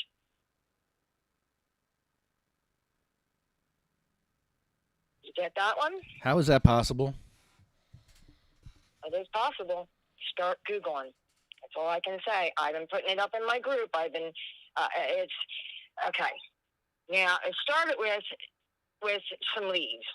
And the same thing was coming out of them, the same relief plus some. And it was like, whoa, okay. So we're taking it a little further now, and we are trying raw bud with people. But the leaves were just a little, here, eat these and let them not be wasteful.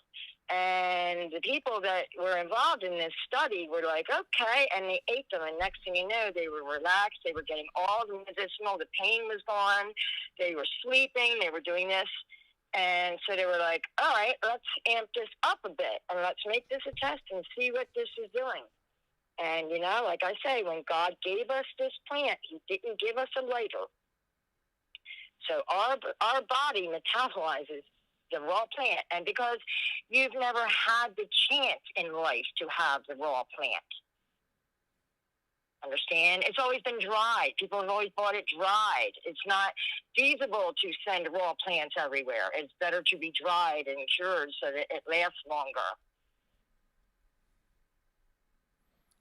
Wow, this is... Lots of food for thought on that one, isn't there? This is groundbreaking. This is amazing. And yes, it is. Yes, it is. I've heard stories. And we're working with it. We're working with it. I have a friend who has migraines, a big pothead, smokes pot all the time, oils, everything. Mm-hmm. Did not get relief from his migraines until he moved to another state and grew raw cannabis and juiced raw cannabis. Oh, helped it's his doing migraines. wonders with the migraines. And let me tell you what, you take a smoothie and you throw a fistful, not a little handful, throw a fistful in there, and man, I'll tell you what, that smoothie will do you every time you drink it. Take care of you for 4 or 5 hours, and I mean in a most comfortable way. It's a whole different realm. Nobody looked at it that way. We've never had it offered to us that way. This is true. We've never had raw... You know, people that know people and there's science, you know. We're working with labs now up in New York. So got some stuff going. There's a lot has happened since I've seen you last. I got all kinds of new peoples and friends, and I got this lady who does elderberry tinctures and stuff, and oh my goodness, we're combining some combinations. We have elixirs, oh my goodness, you name it. We've been playing with it because there's a whole world out there, and I keep introducing people to things, because here comes the CBD hemp, and here's the next big thing. All right, we're in this right now, okay? How many people really want to go back to work to what they had before, after feeling life again and being alive again, being home, being in their gardens and all that stuff? Well, guess what? There's a hemp industry that's about to be planted. And these farmers, like our friend up in Dimitri, like, where does the crop go once it's harvested? Well, we're all sitting home now. We ought to be thinking about our future, saving the earth. The hemp can save the earth. The cannabis can save the people. The hemp we can make clothes out of. We can make fuels out of. We can make so much out of. We can feed it to the animals who will be healthier. Everything about the hemp crops that are going to be coming in, there is an industry out there that isn't even opened yet. How many people out there can think about it? Wouldn't you rather be making hemp T-shirts and printing them and getting hemp materials and making hempcretes and building healthy houses that have CO2 inside of them that breathe healthy for you? I mean, there is an industry out there that is just like, there's millions of jobs. Go for it. While you're sitting home, think about how we're going to help these hemp farmers when they grow this wonderful hemp for us. What are we going to do? Because they can't sit there and hold on to it. They need it to go somewhere. So think of a little niche for yourself somewhere out there, because there's one for you. Like, I know so many people that have been doing little niches that I've been hitting at them doing, and they got their own little thing going, and they're running with it. And I'll tell you what, CBD, even pet lines. You can make pet lines and pet treats at home. You can, anything. The possibilities are endless for these plants. Take it back from the big people. Take it back from the big organizations, the companies. Start taking it back and just do it ourselves. Keep it in America. Start letting other countries figure out how to take care of themselves, because they can stop worrying about taking care of us, and they can start taking care of themselves better. I mean, give help where there is help needed, but stop taking it out. America, plant your hemp. Start your new lives. Make changes. Save the earth. And all these politicians, there's another thing. Fire them all. Tell them all their extra pensions and all that stuff's all ran out. Start over again. Be about the world. Be about our children, our grandchildren. You know, this greediness, it's worn out. It's old, you know? Get rid of this shit. People put faith in politicians. How do you put faith in a politician over God? I don't get that. Absolutely. These evil people. God gave us a plant. Who do you believe here? Who do you trust? The greedy? Yeah. The greedy or God? Come on, give it up. I mean, and if you don't believe in a God, believe in your own thoughts and open your mind and educate it, you know? So, all right, I have to run. I don't know where I am. I think I got myself kind of lost here. I'm back out. I know. You can't use your GPS on the phone. I go through that all the time. When people call me, I'm like, okay, I'm lost now. I gave up my directions to talk, and then I was supposed to be going a whole different way. I hate that. Yeah. And I haven't even found a place. I got to go take care of something, and my granddaughter's daddy issue. I got to go see him and head back home, and I got to find myself a nice relaxed spot in the woods today to go sit. Well, Betty, we have been hiking. I'll tell you what. There's a lot of people out there with a lot of anxiety going on, being locked in. Okay, a lot of people. I can't imagine the mental issues that are really taking toll on people's lives right now, especially being locked in with family and stuff. But I'll tell you what, if you can get out to a nice area like the Pine Barrens or something and take yourself a peaceful walk, go for it, because they're open now. And the wildlife management areas were open before, and it is like when they opened up and they had closed, we had people from New York and Tennessee and everybody out our way. But you know, I mean, just for our group, you know what I mean, the people that I knew could use some peacefulness. Yeah, there's some nice trails out there, and if you pull up one of these that Google Earth, you can find blue holes, which are cool. Don't go in them. Don't go too close to them. They're super, super dangerous, but they are very, very beautiful. Betty, You know? Betty, I have 2 family members with cancer right now. Mm-hmm. What kind of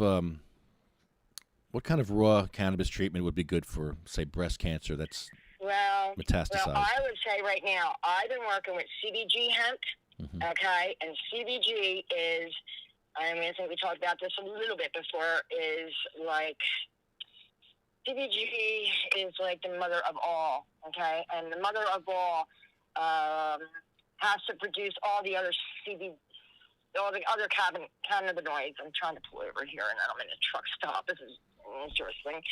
But she is the mother of all. So when she's in the THC plant, in your cannabis plant, she dissipates herself totally to make all the other cannabinoids.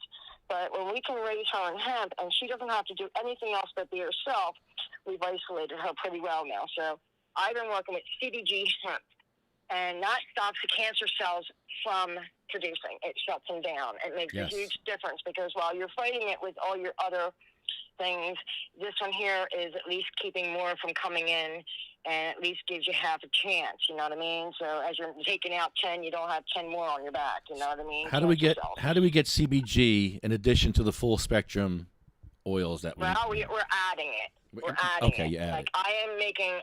I make myself a little potion every morning, and I have CBD that I use, and her name is Special Sauce. And she runs about a 19.96, okay? And then the way I work with her, I double my flour and I half my oil. So I try to bring that number up even, like try to hit a 40 if I can, you know what I mean?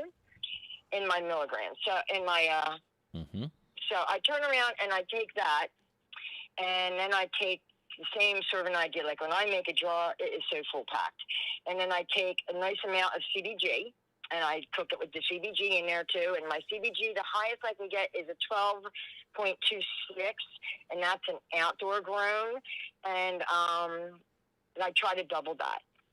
Then I take my medicine that is from me, and I use like a sativa, indica from my pain, and I throw a hybrid in there. But I'm after my energy, and I'm after my uplifting, but yet I want my pain to not be nagging at me, and I want my inflammation to go down. So you got to make a mix, and I try to call it like a mellow yellow on my cannabis. And I throw them all into one oil. And, I throw the CBG and the CBD together. I keep the THC separate because the CBD neutralizes your THC amount in the same oil when you're cooking it like that. So, and I try to take them separate like that. So I always carry 2 different little jars with me. One is my THC mixture, and the other one is my CBD and CBG to take away all the other, take care of all the other goodies. You're the second patient that's told me they do that with their separate oils. Yes, it's better to keep them separate, because I now have I have a friend with a tester, but now I actually picking up. It was my birthday, so I'm buying my own tester, but I'm buying the good one so I can also test the hemp flower. So I know what I've got going with that too when I get down to it, So I've been treating 2 dogs with cancer, and I have a special patient up north, and he picks up what he needs, and I put it together for him. And I have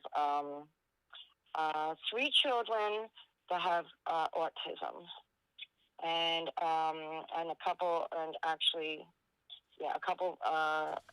children just that are very ADHD, and they treat with the CBD, and we just started treating one of my autistic little guys, he's 6, with some CBG also, and we're getting him his card. So he's over in Pennsylvania, so just so at nighttime his mommy doesn't have to give him Benadryl, and maybe she can give him some indica oil. But that's the only reason that we're getting it, because she explained to me that a lot of autistic children take Benadryl at nighttime. So we're working with that, and she does it in his belly button, and they do it behind the ears. and nobody's like, they're not like sometimes with this little guy, she puts it in his juice just a little bit, but it's mostly, it was a lot of our breakthroughs were just while she was still putting it in his belly button. And he was nonverbal, and he spoke for his birthday. And I've been treating him since January 15th, I guess. And it was his birthday about 3 weeks ago. I tagged you in it, and he spoke. And that's like, and right away, he was tooth-fed, but he's also, he eats only a few things, and he ate things that were totally new to him that he never ate before, only a few days after being treated with just the CBD oil. So he's my wonderful little guy that, like, his mommy always calls me and tells me about his breakthroughs and sends me videos, and my heart just, like, melts because of what we're doing for him. And we're working on another little girl, too. She's getting better. And we think we might get her verbal probably within the next month. So now, years pretty ago, pretty incredible the stuff that it is, because years ago these doctors would give them all these horrible drugs, and they are on them. Yeah, and also we are treating seizures too with this. Yeah. Okay, they are off to medicines, but this is made where they were having seizures come through with their medicine sometimes still. This has made them stop. So we haven't backed off anything, especially since the kids came out of school and the doctor's visits are what they are. And, because of what we're going through, everything's kind of like just sitting in center. Nothing's going any further. We're just observing and keeping things steady. But, we're not changing anybody's medications or nothing like that. That's not... We're really, really not ready for that. You know what I mean? We've just been playing with this since January. We are pioneers. We're all learning. We're just taking it little steps at a time, too. Yeah. These were a lot of little steps to get to where we're at. We didn't just jump right in and say, here, have all this. We went a little bit and a little bit more, and, the dosage went up a little bit more, and... Yeah, I know the goals of the parents usually are to get their kids off the Onfi, off the Depakote, off the off those dangerous. And that is our goals, but because we can't go, we're having visual doctor's appointments and all, all that stuff online. Right. We're not playing with that yet. We have to wait till we can go back into doctors' offices and have doctors see the differences and be like wowed and say, okay, then it has to all be up to them. Are these doctors trained? We can't play with pharma. Are these doctors trained in cannabis that you know? No. No doctors trained in cannabis. Oh, I love saying to these doctors, I'm like, so did that fancy, costly medical school teach you about the endocannabinoidal system? And they're like, no. But of course not. What's it was that? illegal. They wouldn't have taught it to you because it was illegal to learn about it. They didn't tell me that at Harvard. Yep, they did not teach you that in Harvard. And it's like, sometimes I feel like I'm a little smarter than you, but we'll give you that medical degree anyway. They teach you that at Temple, though. Temple University teaches a cannabis course. Do they? Yeah. That was recent, though. That wasn't back when everybody was doing it. That's because it's now out. Right. And it's becoming legalized, But other than that, it was a taboo word. So. All right, my dear, I'm going to let you go because I have to figure out how to get my little butt back on track. Thanks, Betty. Thanks again. Appreciate it. Yep, and hey, thinkers out there, start Googling this stuff, and PM me. I'll talk to you. And there's a young lady out there that's been PM back and forth to me. Wants some oil. Wants to know about oils. Easy peasy. Just like PM me. It's like too easy. And I gotta throw a tag out there since we're throwing this stuff around. We are? All right. Okay, we are. Tweedle Farms, Oregon. They are the people. They are really, really super good people. When I need something, I call out there. She goes down, and they package it for me and send it the same day. Wow. Good people. I love them. Andrew and Jordan. Yeah. Let's not. They're my people. Let's not put them out there. We're on the air. Yep. I'll have to tag them in your thing later. Okay. All right, my dear. Thank you, dear. You have a good day. You and too. Get them people thinking. Think about what you can do with that hemp and think about how beneficial it would be to eat your own fresh plants. Add that to that grow bill. There is a reason we want it fresh. Thanks, Betty. I've seen it. I have anecdotal evidence of this. I have seen it with my own eyes. How a pothead, straight up pothead, a guy who smokes cannabis all the time, takes oils, whatever, did not find relief until he juiced raw cannabis. That says a lot to me right there. That says a hell of a lot right there. Juicing that raw cannabis has things in there that you need for your illness, for your... Hey, listen, this is God's medicine. There's a way, there's a reason why God put this medicine here, and there's a way to work it. It's not all straightforward. Sometimes you have to do different things, like juice the raw cannabis in addition to smoking it, or in opposition to smoking it. Just look at how, look at companion gardening. That's God's way of keeping bugs out of your garden. Companion gardening. It's not easy. It's going to take some work and some thinking and some thought process and a lot of care and love, but that's how it works. The natural things are not easy, but they work. So yeah, companion gardening, juicing raw cannabis, that's all God in action right there. So don't trust these politicians to do what you want. Trust in God. Trust in God's will, and you'll be fine.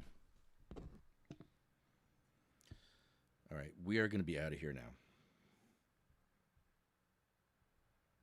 Oh, shoot. Oh, God. Hold on.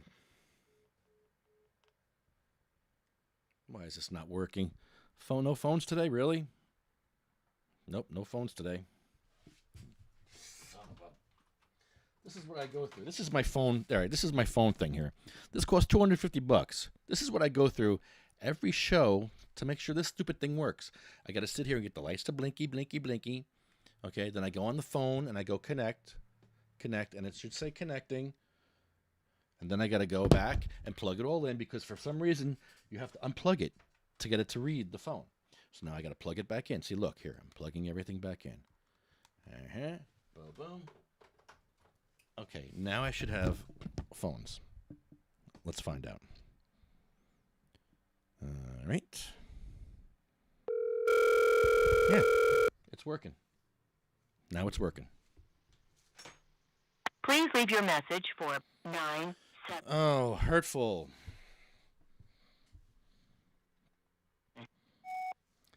Oh, hurtful. Okay, there's my co-host. Not hosting the show today with me. Okay, terrific. Where's my samples? Where is my sample? Okay. Oh, hurtful. Okay, there's my co-host. What just happened? Not hosting the show today with me. Okay, terrific. What was that? Where's my samples? Boom.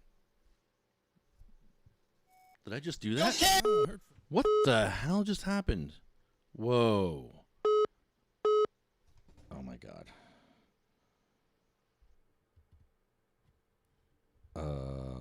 Hello, you're on the air? Is this working? Lefty. Hey. Jeff there. What's up, Jeff Oakes? How are you, man? You're on the air. I'm doing good.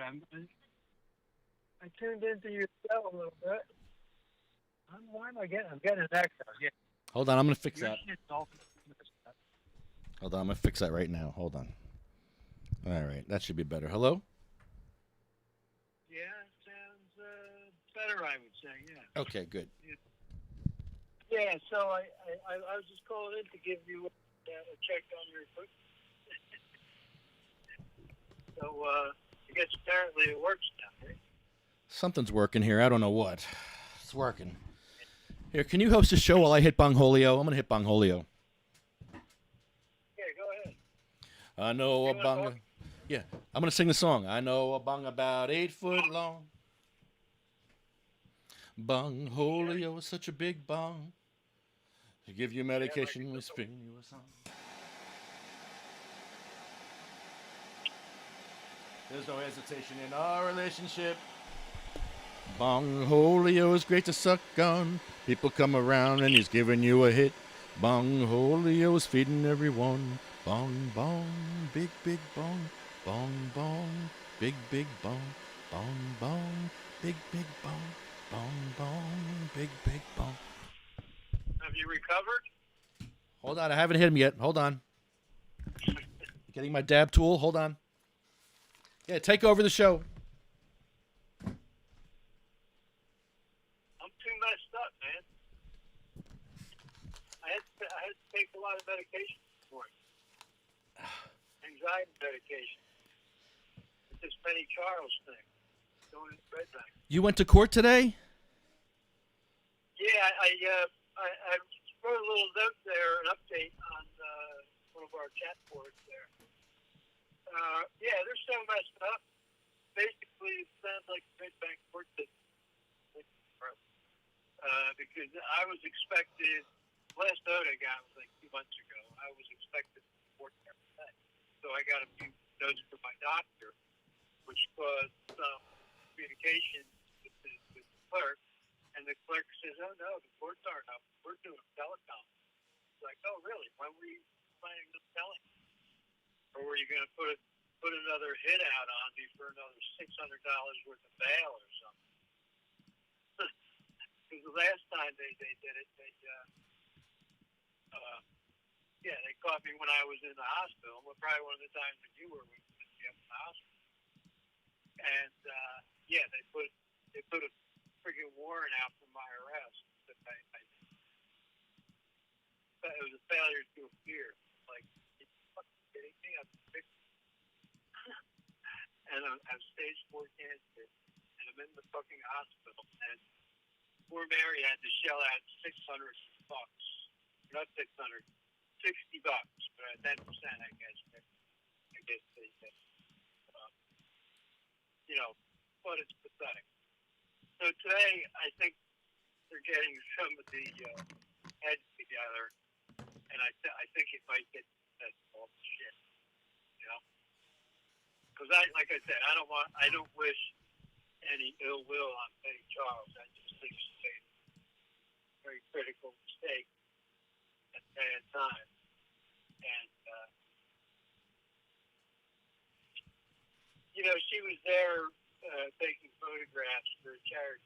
So, we've had this conversation before. I can't knock the woman, But at the same time, she did the wrong thing. I know why you're. I know why you're going. You're going there to talk to her and to forgive her. That's what you're going to do. I know what you're going to do. Yeah, and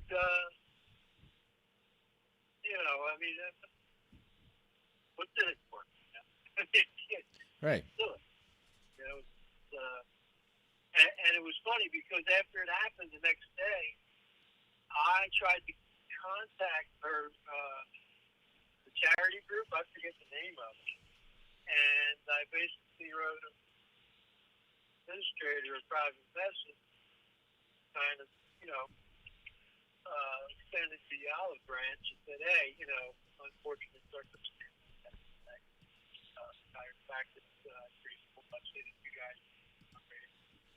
Jeff, I can't hear you. Can you take me off speakerphone? I can't really hear you anymore. You on speaker? Jeff, I lost you. Yeah.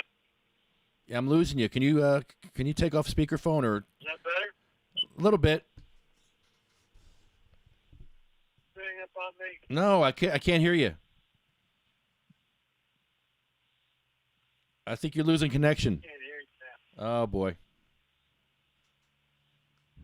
Jeffrey, keep going.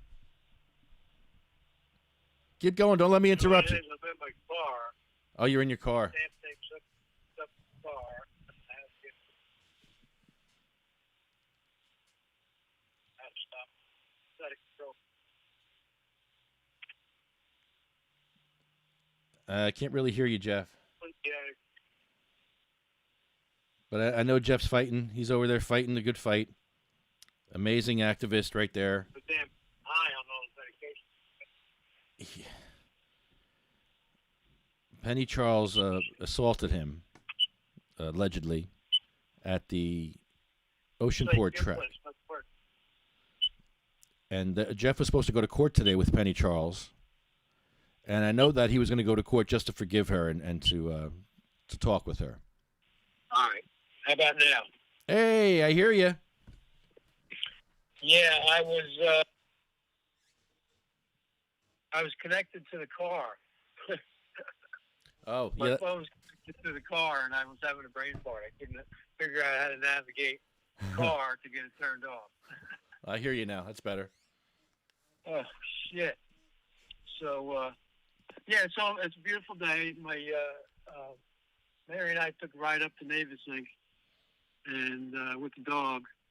And my cousin is buried here. It's his birthday, so we're gonna we just visited his resting place. And you're like me. You like graveyards, right? You have a lot of good memories buried here. Aunts, uncles, grandmothers, they're all in here. Both sides of my family. It's crazy. You still hear me? Yeah, it's a good time for reflection. That's where I go to visit my grandma. I need to go visit my grandma this year. Yeah, I mean, yeah. My graveyard's closed. I can't. Jersey City graveyard is closed. I couldn't get in there the other day. Mother's Day, I couldn't get in. No, that's nice. Yeah. That's nice. That's nice. I got family members in hospital. Can't visit them. It's just a crazy time right now. But a good visit to the graveyard once a month or so makes you humble, you know? It reminds you how fragile everything is. Can you still hear me? Yeah, no, I hear you. It is very fragile. Harry started the car and complicated things. No, it's okay. So, Hi, Mary. Hi, Lefty. Hi. How are you? Good. I'm What- digging out gravestones here. Oh, boy. You tell them where we are. We're at the cemetery. Yeah, it's all my But I'll tell you, Lefty, it's, if you want to go and you want like some really nice pieces, bring a lawn chair to the cemetery and sit in the sun or sit under a nice shady tree. It's beautiful. Hey, tell Jeff I dare him to plant some cannabis clones in the graveyard. I double dog dare him. Oh, he could. We're right at his cousin's graveyard. He would love it. Somebody would have to help me out. I think you should. Can you play in front of the old testament? And I'll lay with him. Lay me down because the headstone up there says Mary Oaks on it. Your grandmother's. His grandmother's name was Mary Oaks too, so I'm gonna go lay down in front of it and you can take my picture. Oh. It's just so fun. Oh. It's just too relaxing here. We got to drive over there. It's over the hill. Up and over the hill. Okay, let me go. Are you serious right now? You're not. Oh, of course, she's going to do it. You need to bring a pillow and blanket. Oh my God. Have a good old-fashioned picnic at the bar. We can have a picnic in a graveyard, can't we? Is that legal? Well, yeah, that's a very good question. Yeah. Yeah, let's picnic at a graveyard. Let's do that. I&E tour. I say yes, because I'm telling you, I'm looking at at least 10 people right at my window here that are all my family. And when I was a little kid, as they were going into the ground, we used to come over here because my family was Steve Ray and Rumson, and we used to come here, David sing. And big family, so it'd be 10, 12, 14, 16. So these deputies running around. So yeah, my grandmother or whoever, my mother and whatever, they would pack peanut butter and jelly and potato chips and pretzels and stuff. You're going around the graveyard. That was the big picnic outing. But yeah. Yeah, I have this thing for graveyard. Weird. Now, me too. They're very peaceful. I enjoy walking through there. There's lots of trees.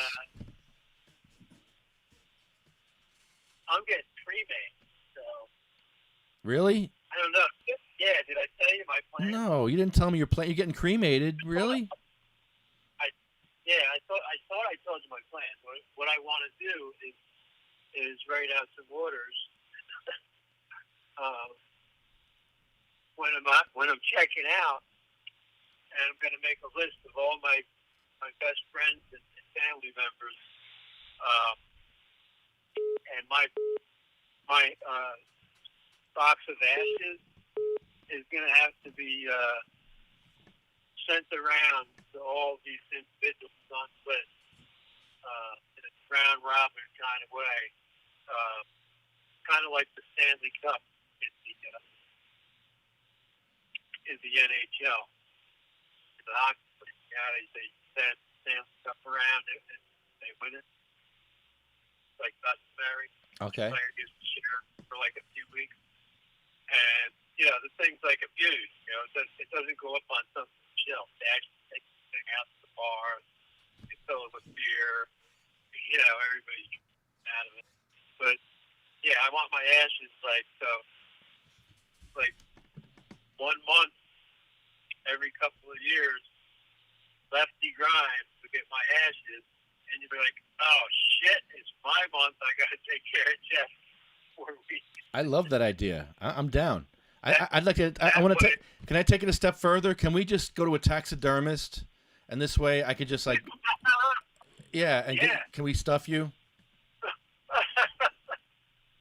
I think that's great. And you can sit at the table. You can sit at the table with us, and we can just burn, and and we can do stuff to you. Oh, I have a friend of mine that he's a pretty good taxidermist. He's an amateur. He's pretty good at it. That's what I want. Well, he's a biologist. He's a biologist, and that kind of helps. Yeah, I want to be stuffed too. I want to be a coat rack. That's pretty interesting. I'm serious. I'm not kidding. People think I'm crazy, but I want to be stuffed. I'm down with getting frozen as well. Wow. I don't see anything wrong with that. Who's the baseball player they froze and they cut off his head? Was it Ted? The guy who hit 400. Ted Williams. Ted Williams. Yeah, he froze himself. And He didn't do that. he did. He froze himself, and they cut his head off. That's some bullshit. That's some bullshit. Oh, man, holy shit. I gotta go back to fucking bed, my God. Having so much fun. Put me back in my cage. All right, now something's right. Something just.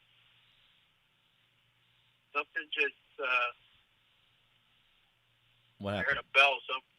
I heard Can you that. hear me still? Yeah, what was that? I heard that bell. What the hell was that? Yeah, I don't know. Shit. Kind of spooky. Hope it wasn't the bell tolling. Oh, geez. For whom the bell tolls. Well, Oh, boy. my cousin's got some chimes, but they're more of a lighter tone. That was close to a bomb.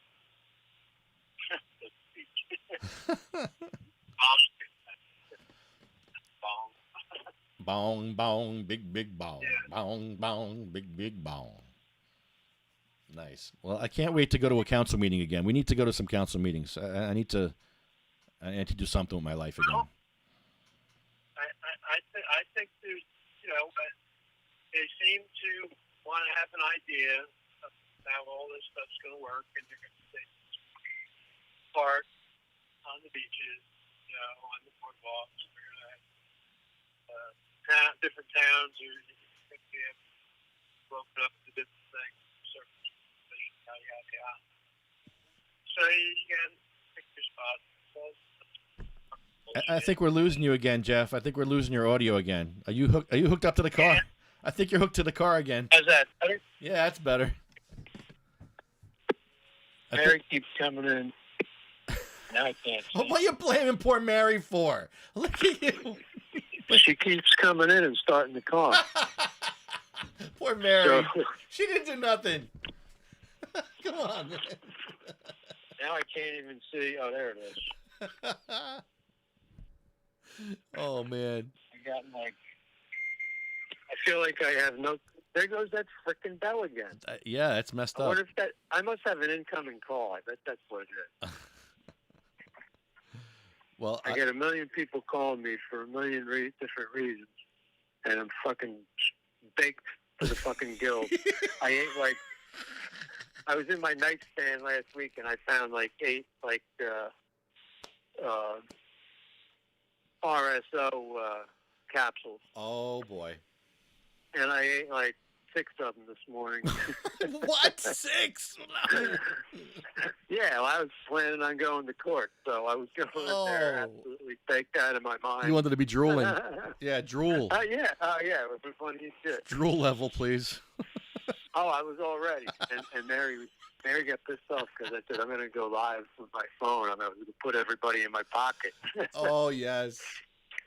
Yeah. Contempt of court. Mm-hmm. Yeah.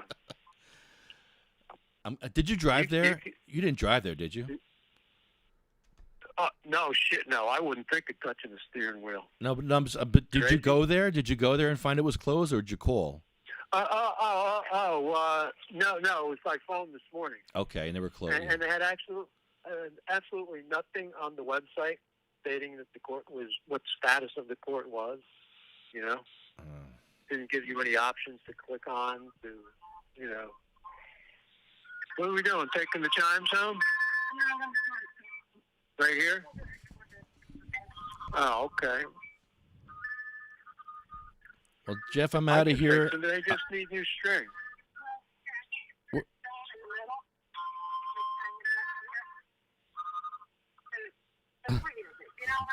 Oh, great. Now Lefty's show is like just full of chimes. But that's probably pretty cool. Sounds pretty cool. It's cool. You might be able to use that as one of your sound effects. I need to come there and record that. Yes. Yeah. Well, Jeff, we're out of here. I'm going to be going. I got a secret I got to go take care of that you know about. You know about it too. Yep. Say no more, my friend. Say no more. Say no more. Be safe out there, and see you soon. And I love you, man. See you later. Bye. Jeff Oakes, a true cannabis warrior. He's fighting for your rights as well as his life. How do you like that? He's not only fighting for his life, he's fighting for your rights and his life. All right. And we got one more call to make. Is my phone going to work or not? Oh, of course not. Why would it work? Why would it work? A very important phone call when you just rudely interrupted me. I was on a very important phone call when you rudely interrupted me. Is that what you just said? Because that's what I just said, too. I did that to you? Yeah. I was on the phone with a cannabis warrior, and you're trying to interrupt me while I'm talking to a cannabis warrior, and you're trying to call me with what? What do you have? What's so important that you have to interrupt me with a cannabis warrior? Very upset. Well, I was just merely calling you back because you rudely called me first.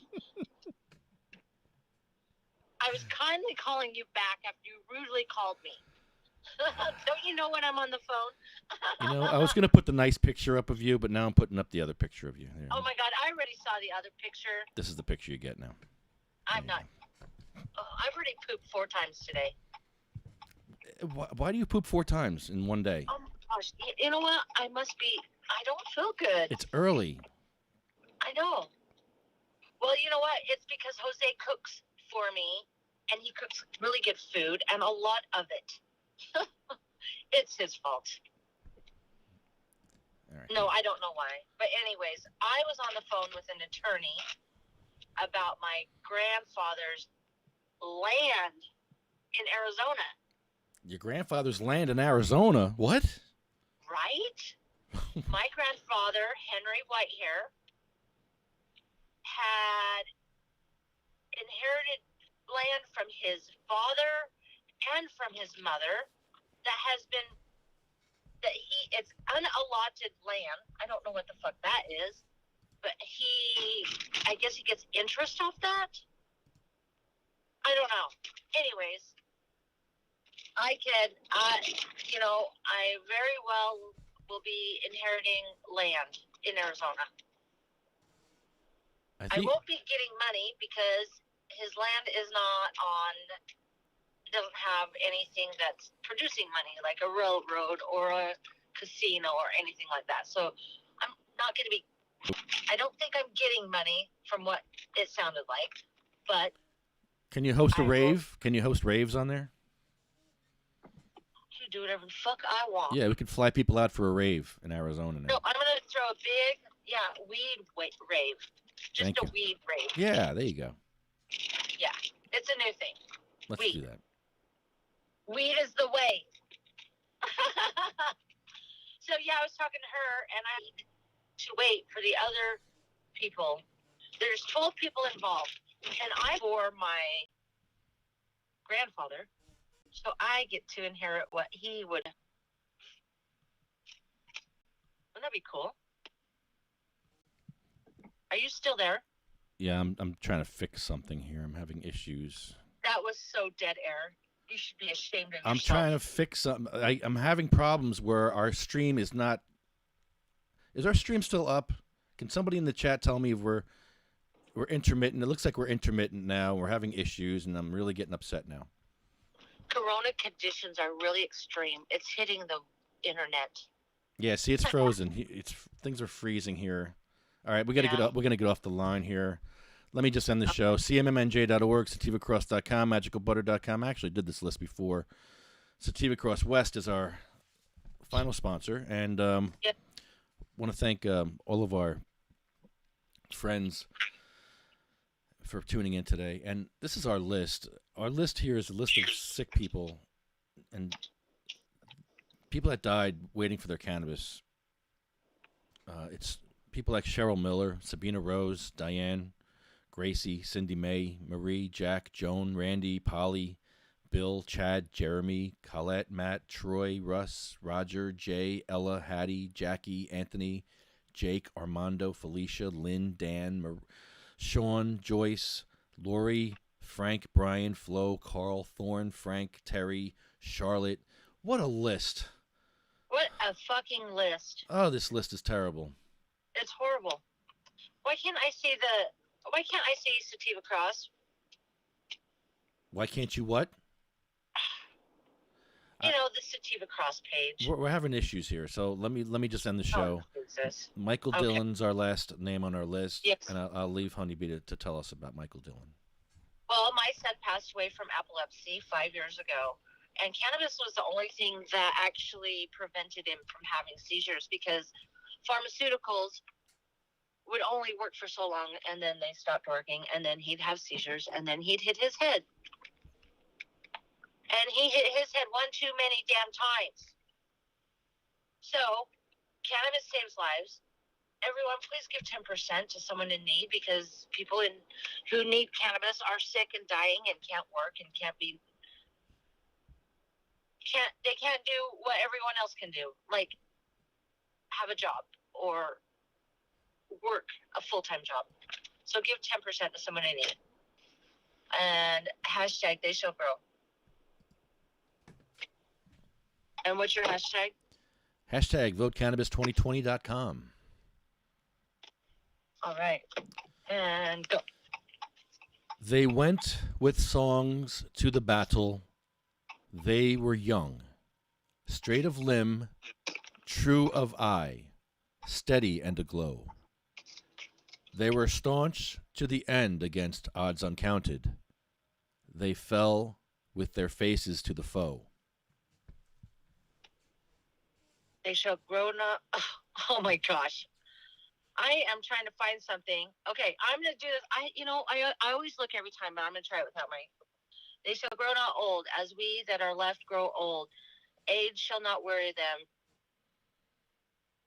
Nor the years condemn. Is that right? Yes.